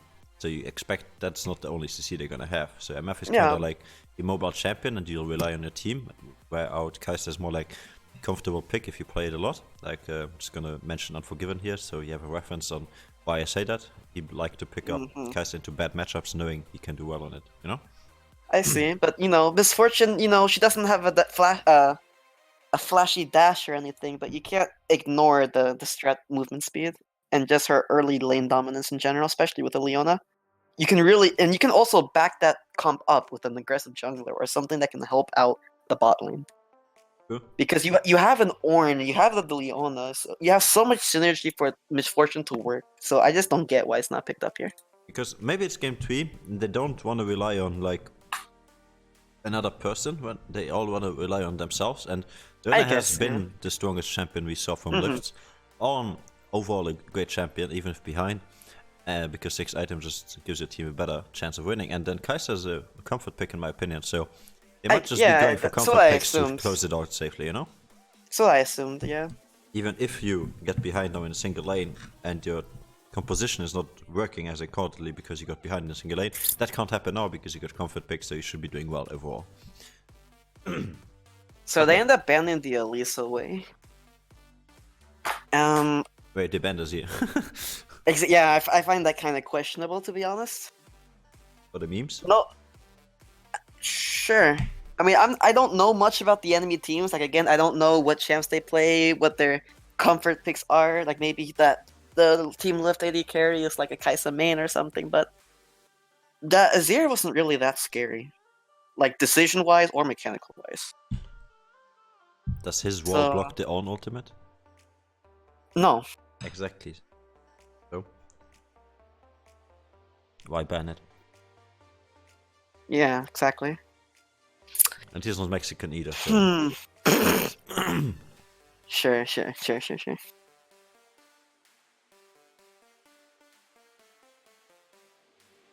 LeBlanc ban. Alright, that's a ban that makes more sense than this year. LeBlanc is like...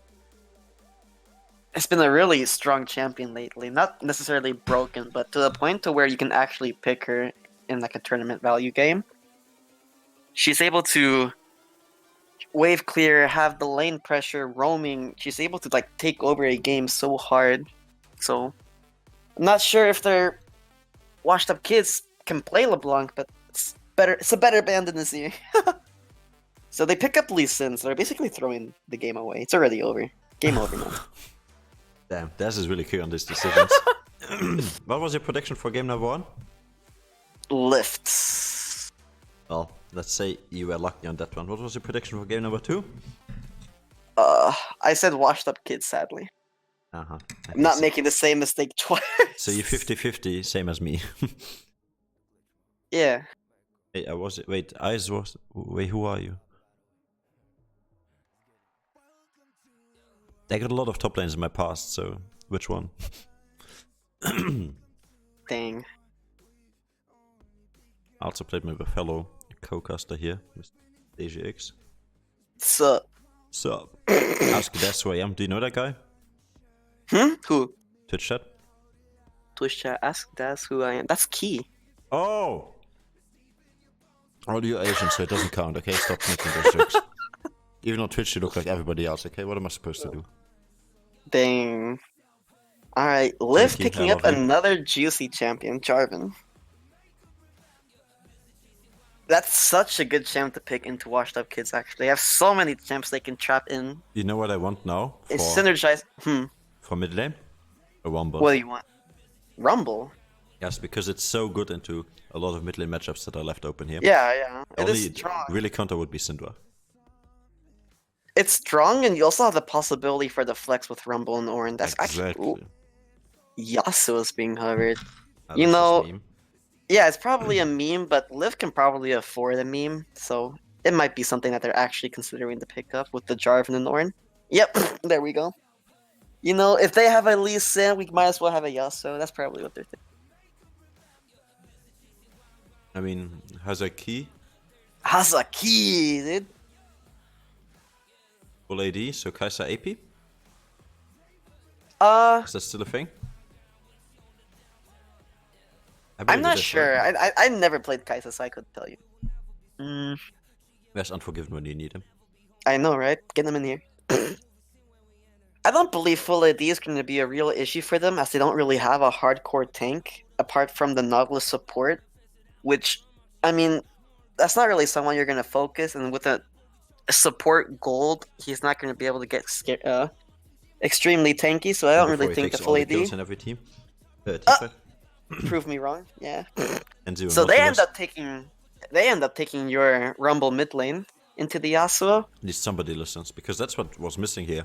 We have the long range engage from only 2 champions, right? Leona and On, but it's not that much. Now we have the long range engage from Wombo. Yeah, I would have loved to see the Yasuo on the other side and Wombo on the left side. So yeah, if you switch that around, that would have been perfect draft. But hey, Steam is ready, so let's hop into the champion selection, and I will be opening betting. Zac mid. Yeah. Wait, who won the last side? Blue side? White? Lift was on blue side. Lift? Yeah, Yeah, let's there. just Yeah. point out the winners from last, and then open betting for next side.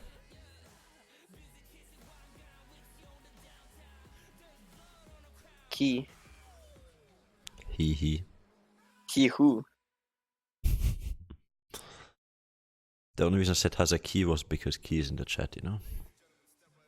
I didn't even It think was a of that. late joke. There you go. Oh, that was cringe. That was super cringe. Okay. Well, what's taking this lobby so long? We I think got the Dutch draft Q has to ready. figure What's out that he's the one that has to press the start button. up? There we go, he found the button, and with that being said, we're gonna jump into the champion selection. So, look at the betting, look at the points, exclamation mark points, and then give it away for who's gonna win. Either the blue side with exclamation mark bet blue and the amount you wanna bet, or exclamation mark bet red and the points you wanna be betting. There's already the first bet coming in here. Thank you so much. You wanna check which bet you have been making in the past or right now, just do exclamation mark my bet and you'll be seeing the numbers, so the percentage of how many people bet on each side and as well on what you have betted. I think the past of bet is bet, by the way, but yeah, I'm just so confused. How much bet?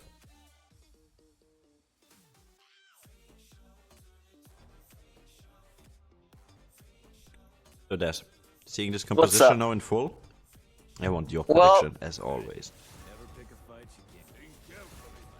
you can't. We already know, like, it's abundantly obvious and clear that LYVT has the better team fight and scaling team comp, but I still don't want to dismiss the Rumble Lee Sin. You know, despite me joking around with the Lee Sin, it is still a legitimate pick to pick into. You know, you banned out the Elise, so the Lee Sin is basically like the next best option if you can't play Rek'Sai. So they basically just want to focus on snowballing or repeat ganking a lane, which the best lane to do is the Rumble Yasuo. The Yasuo is going to always hard shove the lane. Like, I don't know. It's just the Yasuo syndrome, you know? They just Hasaki it too much. I mean, So, to be honest, they're having the Evan. To be honest, the Lee Sin is gonna fall really, really hard later on. He's just gonna be able, like what the Azir did last game, so just ult, you know? Even though he's gonna be looking for like a W ult, like the Safeguard ult or the Flash Kick ult. yeah. So, This is a game where, once again, everyone from the side of WashedUpKids basically falls behind as the game goes on, apart from, like, maybe the bot lane and arguably top, but, you know, Ornn provides so much more than Darius. but not as hard as last game, so... Yeah, not as hard, so they have a better chance, but... Darius into Ornn is a good matchup, but it's not really... how do you say it? You're not gonna win lane, basically, based off the matchup. You have a potential to win lane. It's different than, like, some other matchups, so... Yeah. I mean, honestly, Ornn is not really a champion that you can dive easily, so if Ornn notices that he's at a point where he can't really play the lane versus Darius, all he has to do is basically just give away like 2-3 minutes worth of like priority, and then he can come back with armor. Yeah. So I don't believe Darius is a concrete answer towards Ornn. Ornn is just an unstoppable pick or ban champion at the moment. He just offers and brings up too much to the table.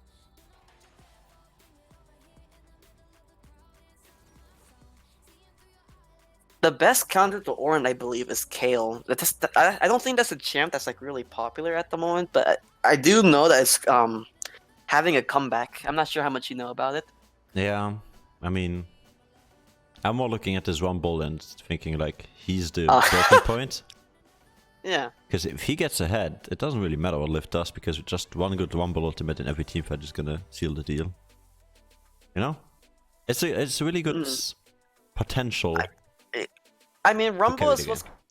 If Rumble snowballs, his ultness will decide how the mid game will turn out. But all the pressure is going to go on the junglers this game. This game is a jungler game early on. And as long as sorry. There's like no pressure for LYVT to do anything this game. All the pressure is on WashedUpKids to make sure that they outperform the early game so that they can get into the mid game and shine. Yeah. That's basically the way WashedUpKids want to play. Yeah, the other thing I would have liked is the Vladimir actually is pointed out by Twitch that Vladimir into Ornn is not a bad matchup, like you in low danger of dying early on, even though Ornn is pretty strong. It's a free matchup for the Vladimir to scale up, but I don't believe Vladimir is a champ meant for WashedUpKids to ever touch. So I don't want to I don't want to see that champ anymore. Thanks. The Varus with cleanse again. Was it Deutsch Q or Penguin or Master that cleanse? Oh, he switched it last second to heal. Okay, good. Nah, I see heal. Okay. So, interesting ghost here. From the Darius? I mean, it's common on Darius, but this means he's not going to have a single person that's going to be able to join. Or, Yeah, you can argue about the TP, how since the TP difference, but I don't believe Washed Up Kids were ever really able to utilize a great TP. So I think Ghost Darius is like the most optimal for this top laner, especially with how strong it is. Because I assume that this is the Nimbus Cloak Darius build with Phase Rush. Well, yeah, maybe, yeah. But I'm asking you, Des, now you have the power over my points, so I'm gonna do exclamation mark points. Then you will be deciding of those 40,970 coins, how much you want me to bet. So it's either in between 100 to 10,000 and which side. How about Okay. that? So how much point? You have 40,000 points. Yeah, on I can total. only bet 10k max. All right, Doesn't work so more. There's a limit. you know you've been going up with a lot of talk. You've been talking a lot about Washed Up Kids, so I'm gonna force you to bet on them. You know, Thanks. watch you lose those points. Lift is on the blue side, Master Mixer. So I'm gonna have to bet on the red side on Washed Up Kids. And Yeah. you want me to put 10k down? Mm-hmm. Oh, big numbers being thrown around here. Big Boy. numbers, man. Is that 10k? That's 1k. 10k. There we go. And all right, I see him Yikes. betting, so now I go in for the blue bet. What a bitch. Throw in all the points. Ooh. Oh, doesn't seem like you have enough, boy. You lost Oh. some last bet, don't forget that. Nah, I haven't bet at all, so I'm broke. I'm Exclamation broke, mark boy. points. And you will know. Am I broke?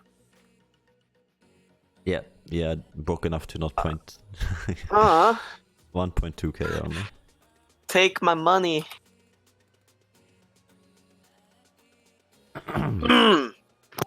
There we go. Officially broke Deja X if Lift loses, so Lift. Don't No make, pressure. Yeah, no pressure. Just don't make our casters broke. Thank you. You know, I'm looking at me here, City. boys, lads, lift, boys. You know, I may have flamed you guys throughout the first game and partly second game, but you can do it, all right? You guys are Yeah. the best team in the TG in the league. You know, I have TG. complete faith. TGD, you know, league. Can you start already? Oof. I mean, I Someone's- would like to someone's- jump right into it because I'm hyped as well, but I cannot. Someone's in a rush to watch Washed Up Kids lose. All right, all right. Hey. We do not talk smack. No smack. Okay. Smack. So the rune options here. Yeah, let's talk about ones. Darius ends up wussing out and goes the boring Conqueror build Ooh. with no Nimbus Cloak either. Okay. What do you think of Lee Sin Conqueror? Because Lee Sin is still the Lee Sin champion. Conqueror is, I mean, despite what people will like believe with like early game Electrocute for the Lee Sin, Conqueror is still the best rune for him to run. Actually, Electrocute is late game also really dominant. Because you'll be able to jump into backline and nearly kill the ADC with just Q auto ult. You know? Yeah, but it doesn't outscale late game Conqueror. But people misjudge how strong early game Conqueror is. There we go. Past our bedtimes. Yeah, you can read the chat by the way in game. I'm not gonna do that. I'm gonna Feels disable good. it. Can you start already washed up casters? What do you mean? They just started the game a second ago, but they went immediately into the break. If you wanna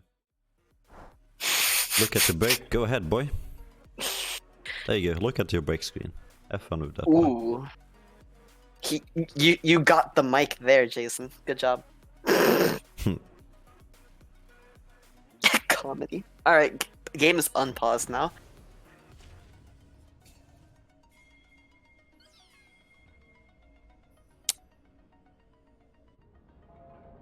What do you think on the Prestige Edition Kaisa? You know, his Honest comfort is or being shown. like PG-18? That's honest or PG-18? You can choose.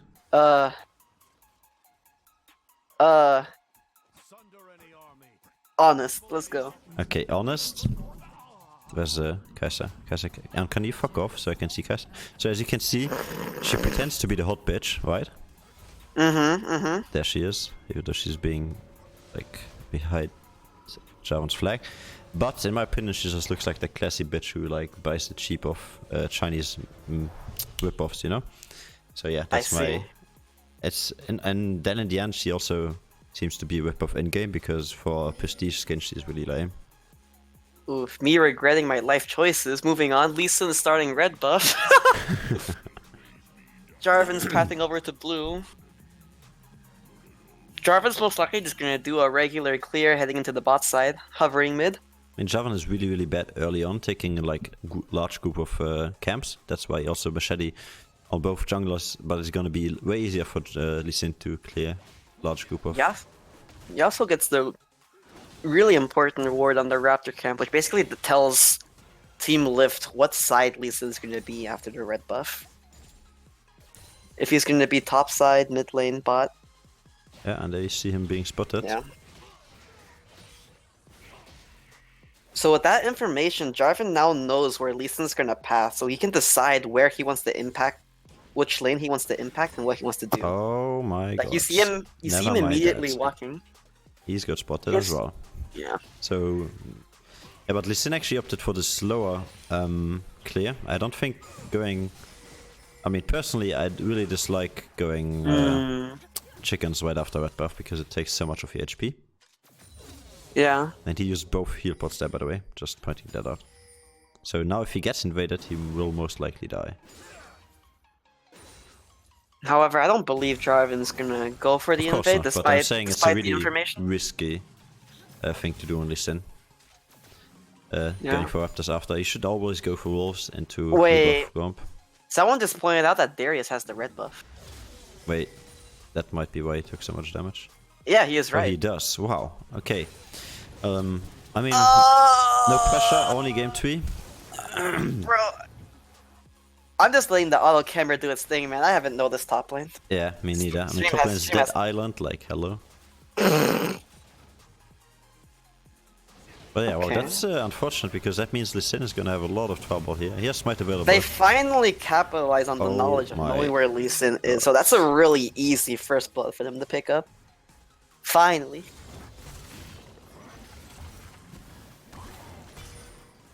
I'm Or pretty sad about that one. I mean, it's good for Dark Radio, not gonna lie, but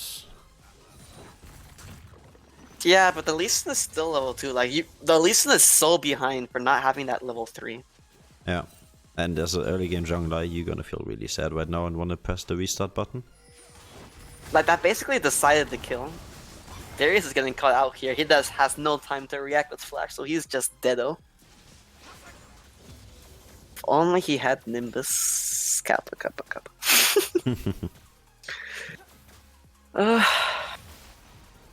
Oh, the Nautilusik.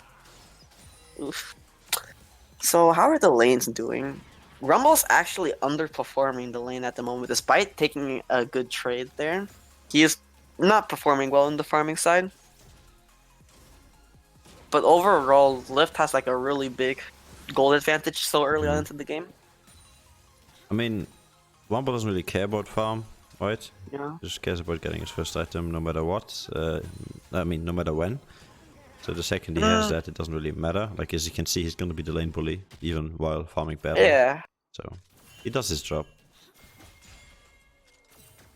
That's a lot of pings onto Lee Sin. I think we're gonna be seeing some action here.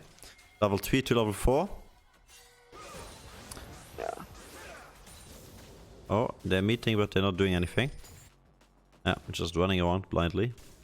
As the dragon spawns, Ocean Drake on the way.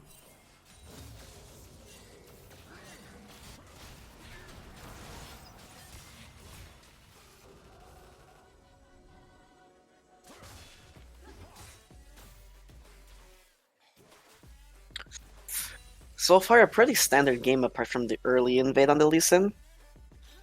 I mean, and the red buff from Darius.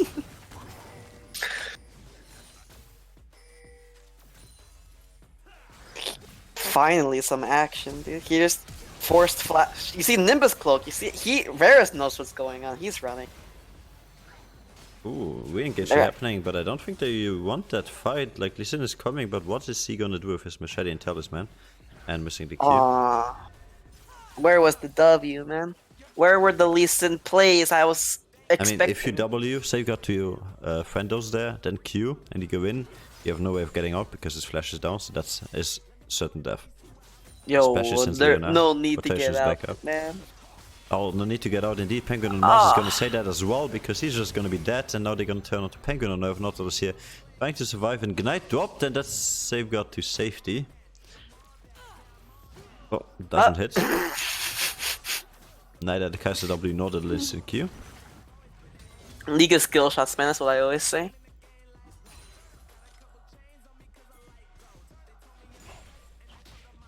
So LYVT actually have Dragon control at the moment. Especially with the Yasuo having the level You 6 meant to say advantage over game the Rumble. control, Dragon control, jungle control, Dragon. Well, yeah, every control. They own everything. mid control. Yeah. This is just, I don't know, Rumble's not playing around the Yasuo ultimate, so this is a really quick pickup. Oh my. Darius hurts. counters Ornn, by the way. I mean, nothing counters Big Boy on. Yeah, the only thing you can... Though. The best way to counter Ornn is just to pick something that scales into it. That's why Kale's coming back. Vladimir. Sorry, what?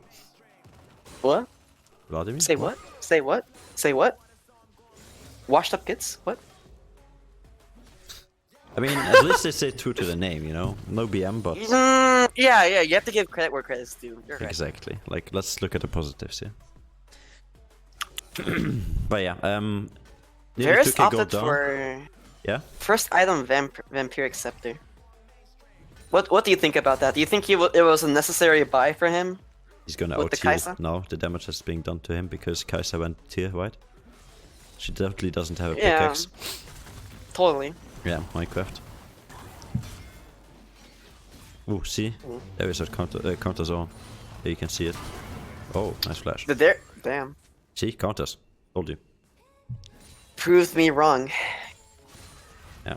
So, sums are basically being traded up in the top lane. There's somebody So using now- Sums, you know?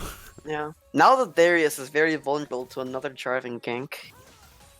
Especially with the level 6 on Jarvan. And since the Jarvan is pathing towards his top side, it's really easy for Ornn to set up that gank. Yeah, but Darius didn't use his ultimate. Don't underestimate the Darius damage on the Jarvan who went Warhammer, because he's ahead. So, just gonna say, if he's gonna go for any clears, he's gonna be like missing 1/3 of his HP, or 1/4 more. And then Yeah. Ali is red buff, so it doesn't really matter. Okay, with red buff it doesn't really matter, but if he didn't have red buff, he would be missing a lot of HP. And then he's really squishy if he doesn't go for tankiness. So that was a possibility of Jarvan, of Darius just out-damaging him. Yeah, that's Another fight Vampiric breaking Scepter. out with the bot lane. Ooh, that's a good Rumble ultimate actually.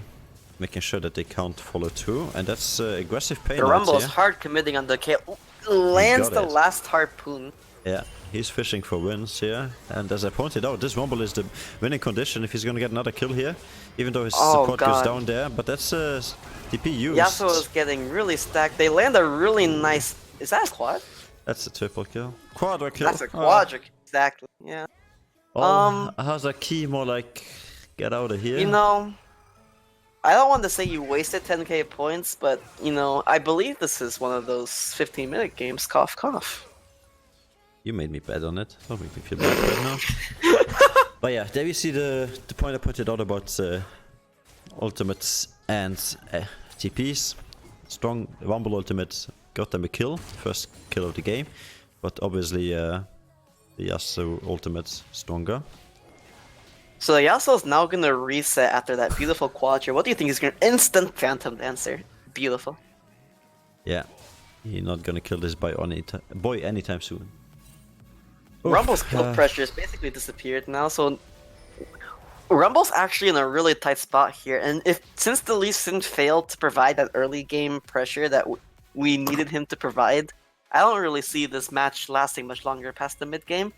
LYVT is just gonna dominate with the lead that they have, as long as they keep the lead with the fat Yasuo, not fat. Fatmeister? What? He also plays Yasuo. Anyways, yeah, we're gonna pick up the Herald here at another 10 minutes, so this is 2 good games in a row where they pick up Herald at the perfect time. They have done a swap for the bot side to go top side. Don't think it was needed, but hey, just to make sure. stronger sides in numbers. Yes, hitting the W casting that we call of Darius. That's just the way I would pick up. Ooh. So the bot lane is going to be looking for a pick on the Ornn, which is actually going to work out. Not without a summoner being panically used, though. Yeah, that was a bit goofy heal. And that's the dive onto the Rumble. He's just gonna say, sure, kill me. I don't really care. The ultimate, however, is gonna nearly hit the minion. If it would have hit that minion, they would have at least saved the tower. But yeah, with that being said, Unfortunate decision making from the Rumble. I don't think any SS pings or anything were shown, and since they don't have any vision. Spite! The Sin wins that 1v1. Let's go, boy! And there we see a shutdown maybe coming too.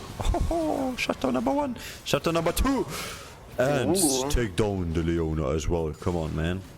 So, Darius is fed now. Double kill. Well, come back, boys. Reverse sweep. Here's where it starts. Oh god. Drake on the plate as well. I mean, your jungler's on the wrong side of the map, but you got 3 people dead. Pick up some plating, boys. Varus is doing so already in the bot lane. Varus is just gonna walk top lane. This is a problem that a lot of teams in these leagues have. Whenever a team gains a lead, they're always too quick to like go for these plays where they end up risking it all for no good reason. I mean, you need to kind of keep your tempo without inting, and that's like the hard line of good execution. And why did you even start the Drake if your jungler's not there? You could have just reset with the gold you just got. And like I said in game 2, you know, whoever throws a lead, they just throw it back to the other person, and it's an endless cycle of imaginary teapots. So. This is basically just, do you know the sport tennis or ping pong? Or Wii Sports, yeah. Or any fucking sport where they throw the ball back and forth? Yeah, I play Wii Sports, go on. Yeah, that's basically League of Legends right now, at least the kind we're watching. It's like, yeah, you have the ball, no, you have the ball, no, you have the gold lead, no, you have the gold lead, no, you have the pressure, no, you can have my tower. Like, hello? What's going on?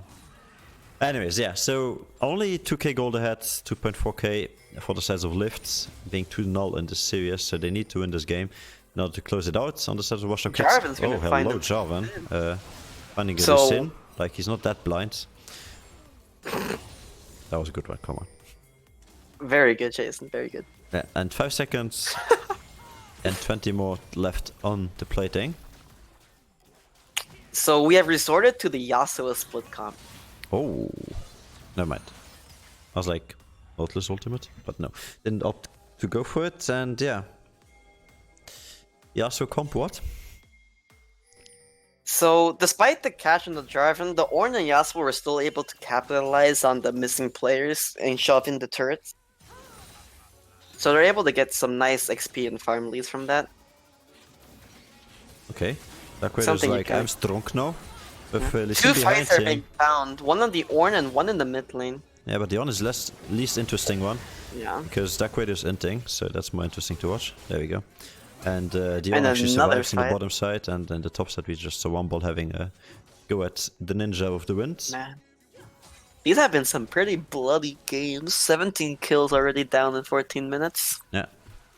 As you can see, Winter doesn't really care if he's 1v2. Just had to exploit his flash, but still fine. They used, however, the Nautilus ultimate off-screen on the Ornn, so no more tower diving potential unless they go for the tower. And then for the kill, but yeah, Winter realizes that, so he's just gonna back off. Yep, and that is another turret down. Yeah, I think this is really good for WashedUpKids. Every gold they can get uncontested without like losing something on the other side of the map is basically what they need to get back into the game, because how you're gonna keep a lead is by extorting the enemy by getting any kind of gold or XP. And yeah, as long as you keep giving them something, they will be in this game. And with that reset, the Varus now completes his first item, Bleed of the Ruined Derp. Main... yeah. Moving on. Nothing to say to that, honestly. Like, I guess Comedy. he's scared of dying, so he's like just gonna look to stay alive. Oh, that's a good one. Varus ulti though. Now checks the wind wall. Hazaki has ultimate available. Is he gonna hit it? He does, but he's on top of a Wumble ultimate. Doesn't matter, he's still alive. Wow, okay. That's in the end, and there we see Darius picking up another kill on the Leona. That was a beautiful kick by the Lee Sin. Let's hop back over to the other fight. Yeah, what one? Lift, it's all going wrong. Jarvan actually survived that one, somehow. Not sure how, but yeah. That was a good knock-up by the Jarvan though. The Rumble ulti came in so late, but despite that, the Yasuo and Jarvan jumped back on top of the Rumble ult. Just completely turns the tide of the fight. Oh no. Winter's gonna be like, I'm trying to survive here, and yeah, Darius doesn't have ult, but... Wait, he does, what? Okay, that was a visual bug then for me. Anyways, you know, despite how that looked, that was a pretty good pickup from WashedUpKids. So they should be looking here, they just grabbed the tower. No, it just looked bad for Dion, that's why I said, oh, like it was not derp, that was perfect execution. Yeah, they just keep going for picks here, and like WashedUpKids doesn't, that's when they should be looking for a tower here now, but they're bloodthirsty people, so you know, let's get more kills. I mean, this means they're only 1k ahead right now, so that's good. And next Swift Tower on the map here, so yeah, I think they're doing perfectly fine. Like WashedUpKids are doing great right now. They're coming back into the game. I mean, they're able to recover. A minute for a lift, but yeah, still, they're doing perfectly fine. Just getting back into the game, making sure they're even. 30 seconds over on the Mountain Drake, so another Mountain Soul like in game 1.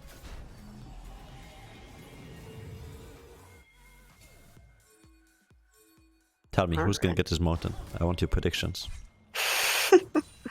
Let's say your educated guess. Their jungler has disconnected again. See, we speak about jungle objectives, he's just like, nah, fuck that shit, I'm out. The problem is that the Rumble and Nautilus have done a late recall, so the Team Lit are actually going to be on top of this dragon before them, and they have the Ornn TP up as well, but the problem here is that they're missing the Ornn ultimate, but it shouldn't be an issue, since Nautilus and Darius are also missing their ultimates, so they just need to play off the cooldowns of their abilities. But I believe that Team Lit are still the stronger team when it comes to the team fights. It all comes down to how crucial the ultimates from Rumble and Varus are, which basically decides how the lift fight. True. Right now they're just sitting.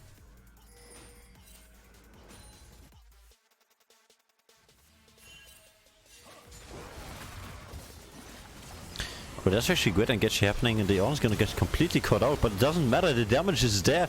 Beautiful Wumble ultimate on top of 3 people. I don't think it matters too much, they're just gonna get the Jarvan with this one, but as long as Darius stays alive, he's the main threat right now. But so is Kai'Sa and Yasuo, and Dark Radio is still alive, he's gonna get another... my holy Penta, that's the Penta for Dark Radio, come on, get it boy! That's what I was about to say, wow. Holy. That fight was so mixed. Oh, like so derpy. But hey, WashedUpKids coming out on top and actually ahead in gold as soon as they pick up this Drake, so congrats to you boys. What looked to be a bad fight for WashedUpKids ended up turning into a freaking pentakill for the Darius. I think Q went too deep with his ultimate, splitting the focus, as well as Yasuo being left alone. So those two guys were like I mean, Leona was next to him, but besides that there was like Ornn already down. I think he didn't even get to use his ultimate, so yeah, that's a lot of things missing, you know, no frontline, no Ornn ultimates, Kai'Sa is not on the target that your team is focusing. It led to a problem where people are basically split from each other and no longer focusing the same targets, and Darius just thrives in such an environment where he only needs himself and his passive. So that was a really good fight for WashedUpKids, and that saves them basically to potentially come back with the Mountain Soul as well. Yeah. Stacking those mountains are really crucial, especially keeping them away from Ornn.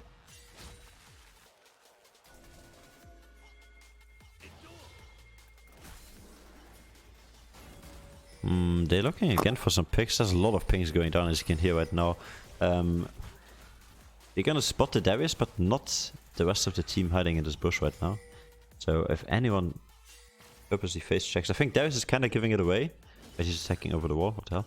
Anyways, if he's kind of giving it away, he should be just showing somewhere else, so they face check.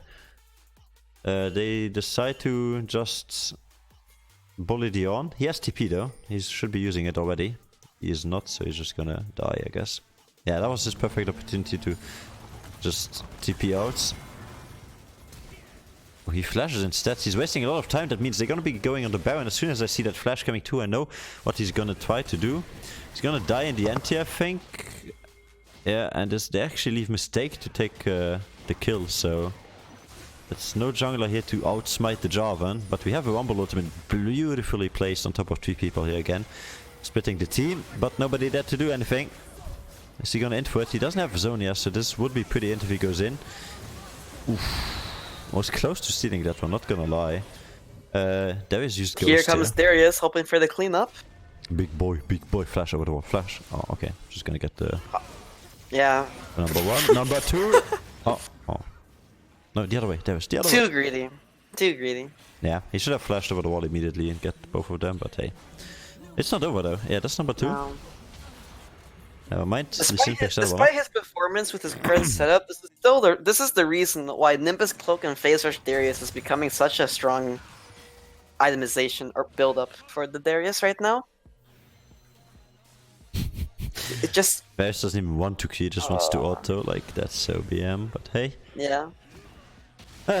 Well, WashedUpKids ahead in gold, as I said already. Also ahead in kills right now. And with a Mountain Drake game, I believe they managed to get all the Drakes. They already got 1. The sides of LYVT are gonna have a hard time killing these guys. Because you're gonna lack damage. Like, Jarvan falls off pretty hard when it comes to damage. Yes, he got his Black Cleaver, but he's gonna die instantly to the Darius, and he's not gonna be able to out-damage that guy. Rumble as well is just gonna skill infinitely with his damage, and that's a great Leon ultimate together with Jarvan. But they just... yeah. Essentially just comes down to how they utilize the Jarvan, Ornn, and Yasuo. Which they're not doing at all right now. Yeah. They're just looking to Leon ulti with Jarvan. It's like, that's not enough. You need the Yasuo there.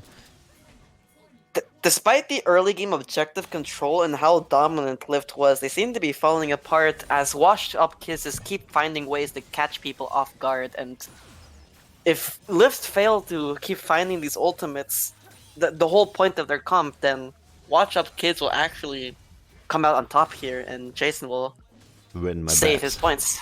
See, WashedUpKids got me. These guys know what they're doing. So yeah, Payknight actually 2, 4, and 7, but again, this is one of these champions who doesn't care about stats. He's just gonna... He has his Leandris, so that's the only thing he needs. He's gonna shred these people the longer they stay on his ultimate. And yeah, Darius, I mean, that was kinda int, but Darius being this far ahead just enables them to do so much damage in these teamfights. Do you know what? My birthday's in 13 minutes. I just realized. So if WashedUpKids wins this game, you can sing me all happy birthday in the chat. Let's go, boys. I just realized we're already like nearly 12. So. Oh yeah. Oh, I'm dying now. You're dying? Your energy gone? Bro, yeah. I think it's obvious how like my energy is depleted. Yeah, it's like from game 1 to game 3, it's like such a difference. If you want, you can do PvP and I can do some CC so you can relax a bit. While, I see. Talk. I see. Totally. That means the next teamfighter is yours, boy. There we go. So starting up the Drake right now. Don't think they will contest. He's gonna try to get the steal, actually doesn't manage to do so, so that means his Leona is gonna die for it. Number 1, and number 2 is Rumble gonna use the ultimate just to slow him.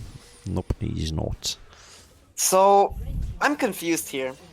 Yes. They basically end up trading top tower for Dragon and going for the risky steal for the mount, but they still choose to trade Leona's life instead of just sending the Jarvan by himself. Yeah, that was the interesting part. Why didn't they just... I mean, Leona had flash, so I guess the point was if she survives the CC, she could have flashed out, but still, pretty tall. Very questionable. I understood their plan, but the Leona just... It did not make sense. Yeah, I mean, trading a tier 2 for Drake at this state of the game is okay. But trading your support's life for it is kind of questionable. However, 1 kill more or less will not seal the deal. What we need now is completion of items. And speaking of items, we got 3 items on the Darius already. Meanwhile, Ornn is struggling to finish his second. Jarvan sitting on 2 items. Well, jungle item is kind of cheap. But yeah. Yasuo doesn't even have completed. So there we see the discrepancy actually. So Yasuo is that even in XP, and well, kind of close in farm. But when we look at golds, we will be seeing that the Yasuo actually is behind the Darius, and Darius has therefore an item advantage. Yasuo just completed his item right now, but he got the upgraded Infinity Edge, so. Something that has been disregarded is that Darius has been the person who's been basically cleaning up all the shutdowns that LYVT originally had when they were ahead of the game. And this basically has led to a huge snowball and a pentakill that basically Darius obtained for free. And the downside of this is Varus. Like, he's struggling. Yes, he got a second item in, but Kai'Sa's sitting at 3, so she will be doing more damage in these teamfights. And it's on-hit Varus, so... Yeah. I mean, the bright side, and this is basically where the Varus spikes, is since now that he has his 2 core items, that's basically his essential damage. So all he needs to do is land those ultimates for his teammates so that Darius and Rumble can clean it up and Varus can basically pick up whatever is left over with the Rageblade board build. Imagine this, so they all dive in, like, Varus ults them, the second activation of Varus, like it's pets, right? So, gets hit on everybody as they walk in a line, just go in, Rumble ults, Darius Qs, and this is such... speaking of Rumble ultimates, that's one turn now that he has the... Zonia's now, he's gonna stay alive. Oof, they're fighting without the Ornn here, which is really big. You're basically trading Lee Sin, the behind jungler, for Ornn, the broken team fighter. So Darius basically gets a free cleanup. Shutdown. Whip. Wait. Whip. Just a moment for a second there, but yeah, that was a big shutdown. Kai'Sa's gonna be happy about that one, even though it means her bases and crumbles. And Mistake is on the bot side. Was he not here at all? Is this an adjacent move, the jungle split push? They're gonna look to finish. Ornn needs to come back, man. Yeah, I don't... they just get not even 1 tower, so all good. Ooh. The game's not over yet, but Rip. things are... As soon as I say that. Yeah, like, just... I mean... I think at this point it's just who can throw harder, right? Yeah. So now this is actually a great Baron opportunity for LYVT, as they know that the Lee Sin is not at the top side of the jungle. They should just ignore wards, just fucking start the Baron. Like, at this point you're so far ahead when it comes to priority to this Baron. The Yasuo spotted the Lee Sin, so they know that the... Oh. Now that's great, he needed to do this, but if Yasuo, can he do the over the... No, he didn't, he missed. Oh, he did!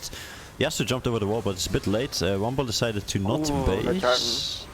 Oh, he did base, he was full HP. Alright. Pentakill number 2, I'm feeling it. I'm stealing the Baron here. Oh. Unlucky.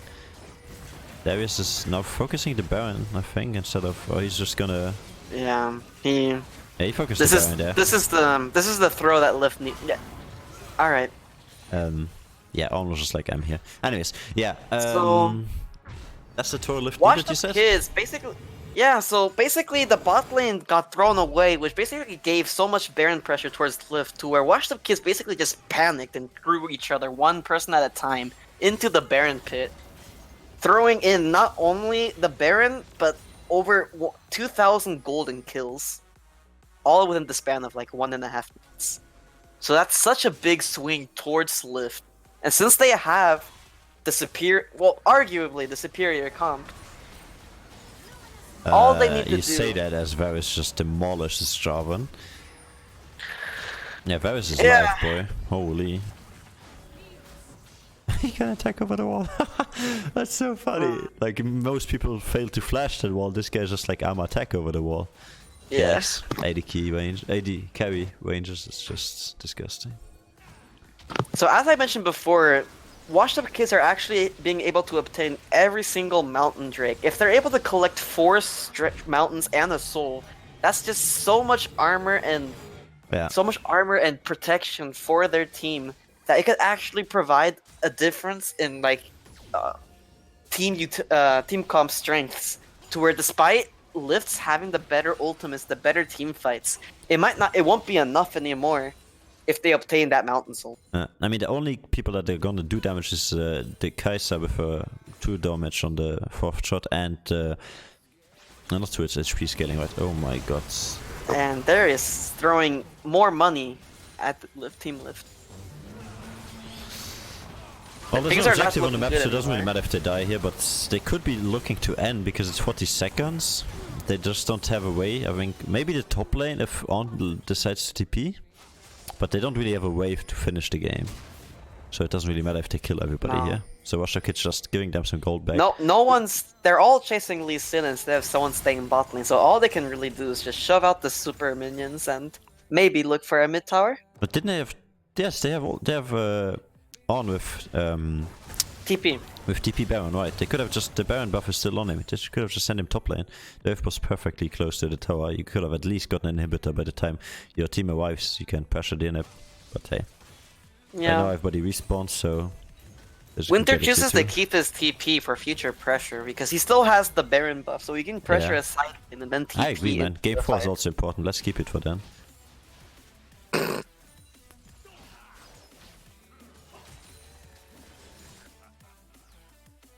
Oof, oof.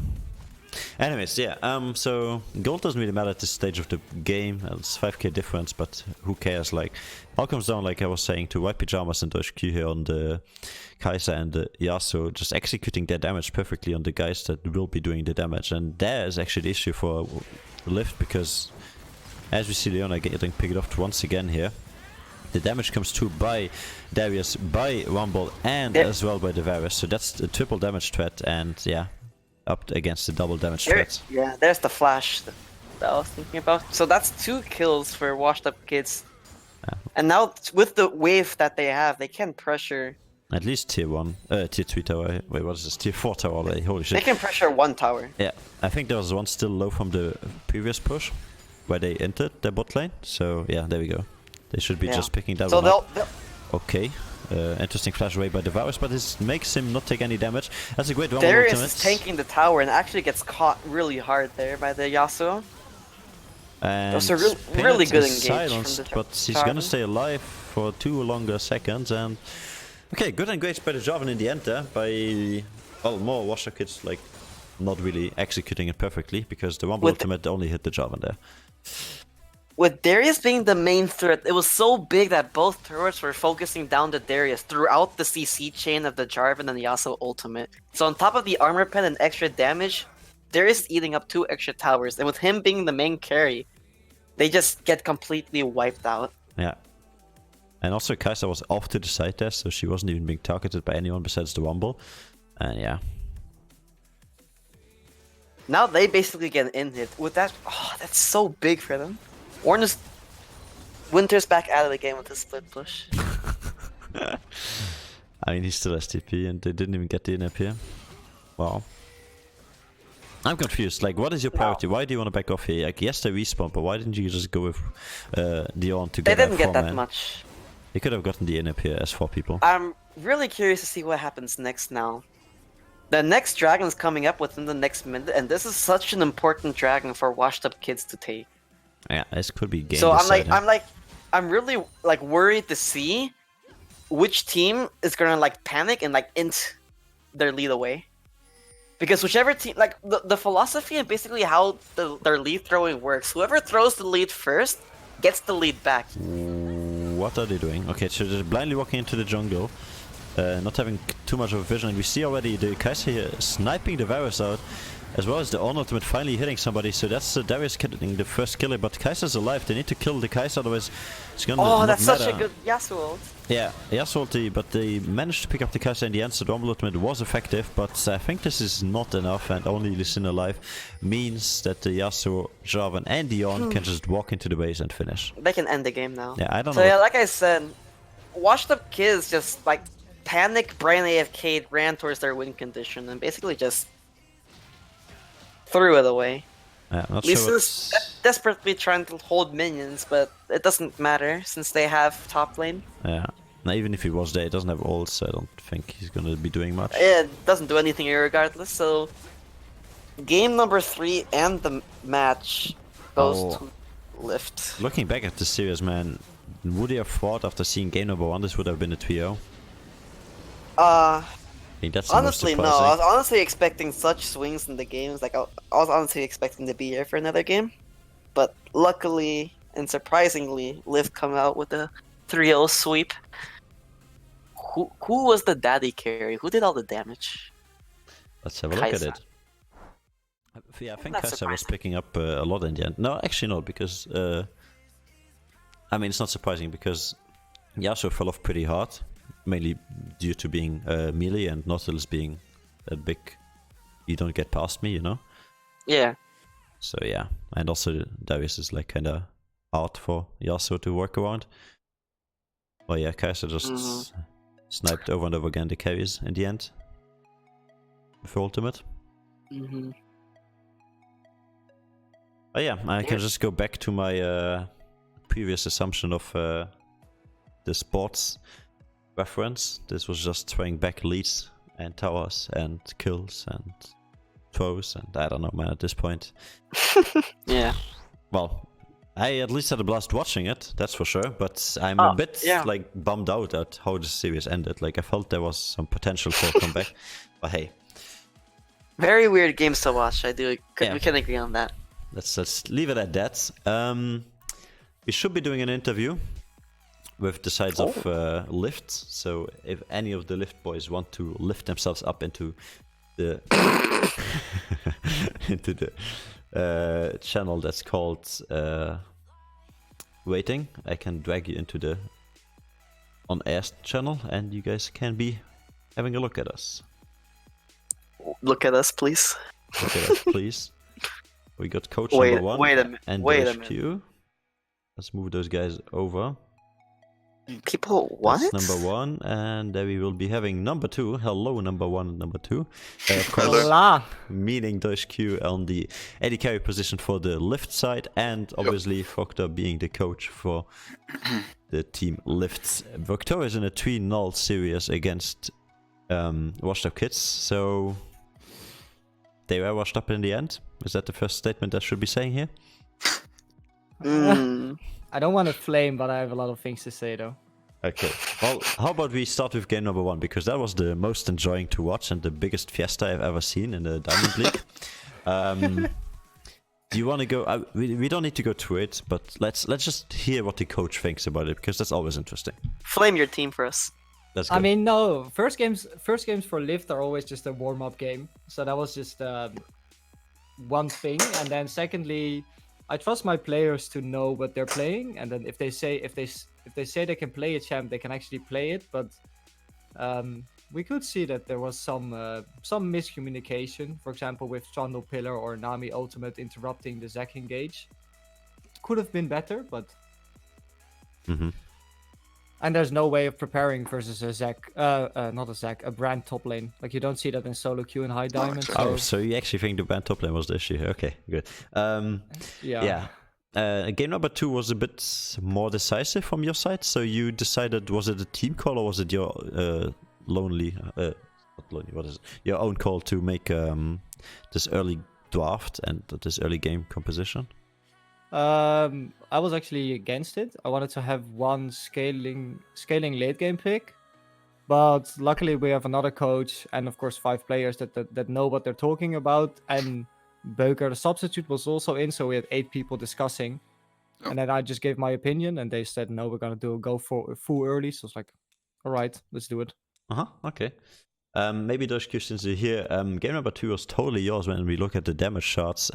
Even though earlier on it was carried by White Pyjamas on this Yasuo. So what exactly have you done to the enemy backline? Like, I saw you over and over again diving into there. So are you just that confident that you would be doing that much more damage than them? Like the last game on Kai'Sa? Yeah. I know Kai'Sa in and out, so I know exactly what I can do and can't do. So it was a comfortable. Okay, because we already. Yeah, it's for sure a comfortable pick. Okay. Okay, so I was correct in that statement. Yeah, but for sure. basically, what I wanted to point out is like you managed to split the focus of WashedUpKids in every team fight, basically by just going into the backline and dragging that one away from the team fight. So basically, it was Pain Knight in the base ones where they were pushing into your base, and then in the Drake fight it was Penguin on Mars, so the virus who you drafted away from the team fight, and then therefore enabling your team to do more damage. So that's exactly what Kai'Sa wants to do. She wants to isolate the target. Okay, and you also opted for the AP build, mainly because you have full AD, or? The main reason was that we're full AD. I also saw Darius stacking like a lot of armor. Oh, he didn't build any MR. He didn't build any more, and Some like boots. the AP Boots. build is also very good for shredding tanks. Uh-huh. As in your passive of your Kai'Sa does Yeah. skills with AP damage. So the more AP Okay. you got, higher your DPS is on things. So it's very good for sniping people out and executing people. Yeah, okay, And so... ulting ahead. in as ulting in as Kai'Sa, and then you're versus a Varus that's alone on the backline is better than facing their 4 frontline champions. Yeah, very true. I agree with that one as well. True. Let's see if Desi Boy has any questions or Twitch chat. I'm good, man. You're good, man. Okay, let's look at Twitch chat then instead, as the betting has come through and the blue set was winning with 66.67% of the bets in their favor. So you should be which exactly? There you are, 23.k on yourself. First game I actually betted on the wrong team.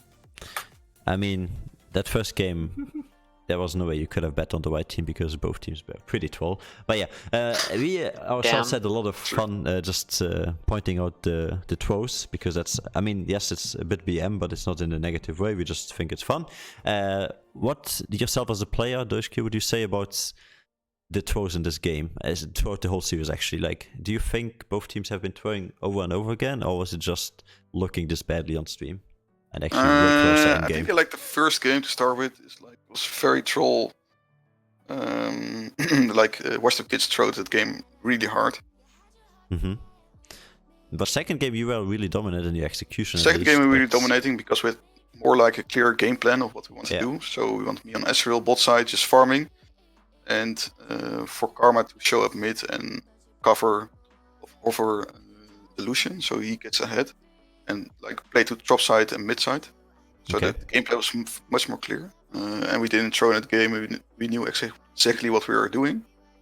And like, I don't know, some way we always get ahead in the early game, and we like throw in the mid game so hard because we not for sure really know what to do.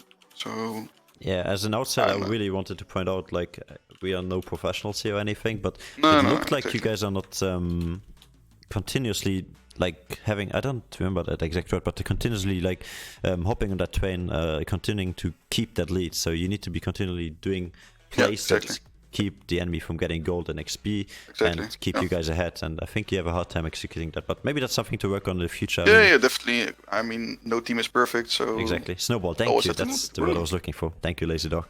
Snowball was the word I was looking for. Yeah, yeah. To continue the snowball, and that's something you will be needing in the next best of 5, because you're going to be facing Valhalla Vikings, I believe it is. We already beat them in the Diamond League, though. Yeah, I mean, exactly. You have beaten these guys, but that wasn't that decisive of a game, if I remember correctly. So maybe we'll be seeing a lot more exciting games. And in the end, this was a 3-0. I wouldn't have expected that after seeing the games, but yeah. I mean, the games versus Soul of the Cookie were also a 3-0. We're just going for the clean record. True. True. I mean, yes, the record looks clean. So in the end, looking back at the records, at the numbers, it looks clean. But having seen the games, I can tell you it's not been that clean. But yeah, we will let you off the hook with that. Being said, clean scores is what in the end will be determining who wins. So GG's to you, boys, and hope to see you guys soon on stream again. Yes, thank you. Thank you very much. No problem. Well, boys and lads in the Twitch chat, and of course, Mr. Deja X. What do you think? Boys, lads. Boys, lads. Anyways, I think game 2 was exciting as well. Most exciting was game 1, because at that point I think we stopped commenting at some point about the team fights, because it was just a constant team fight, and we just started like talking about what the hell was going on gold wise, XP wise, item wise, priority there are wise. just points where like no words can describe what my eyes are seeing. So yeah, we were given a treat today of the games that we saw, like the fiestas and clowns, man. Like, you don't see clowns that good anymore. So exactly. I think people don't go often to the circus, but they don't need to if they have our stream open, because that was a fiesta in game number 1. The rest, of course, game 2 was a bit more clean. Game 3 was clean-ish in certain stages of the game, and in the end, it doesn't really matter how clean they played, because they won 3-0, very dominant performance in the end. And with that being said, I think DJX, we can let the viewers off the hook as well. So congratulations everybody for following. You did a great job at that. And also congratulations for sticking around, because it was a short series in the end, even though we nearly took 4 hours. Yeah. big appreciation and big thank you to everybody who stayed with us and was typing in the chat. I've been having a lot of fun looking at chat and interacting with you. I think Daz can say the same. Yeah. And yeah, I see your energy is completely gone, so give me your last roar for the stream and then we will be heading off. Come on. Yeah. Roar? Your volleyball roar, I want it. I'm sorry, people who have ears. There we go. Volleyball is There we go. broken. With that being done. Have fun, guys. See you guys next time. I enjoyed myself. I think you guys did too. If so, leave us a like, subscribe, and follow, or whatever the people say that want to be famous. Peace out. Alright.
Take you higher.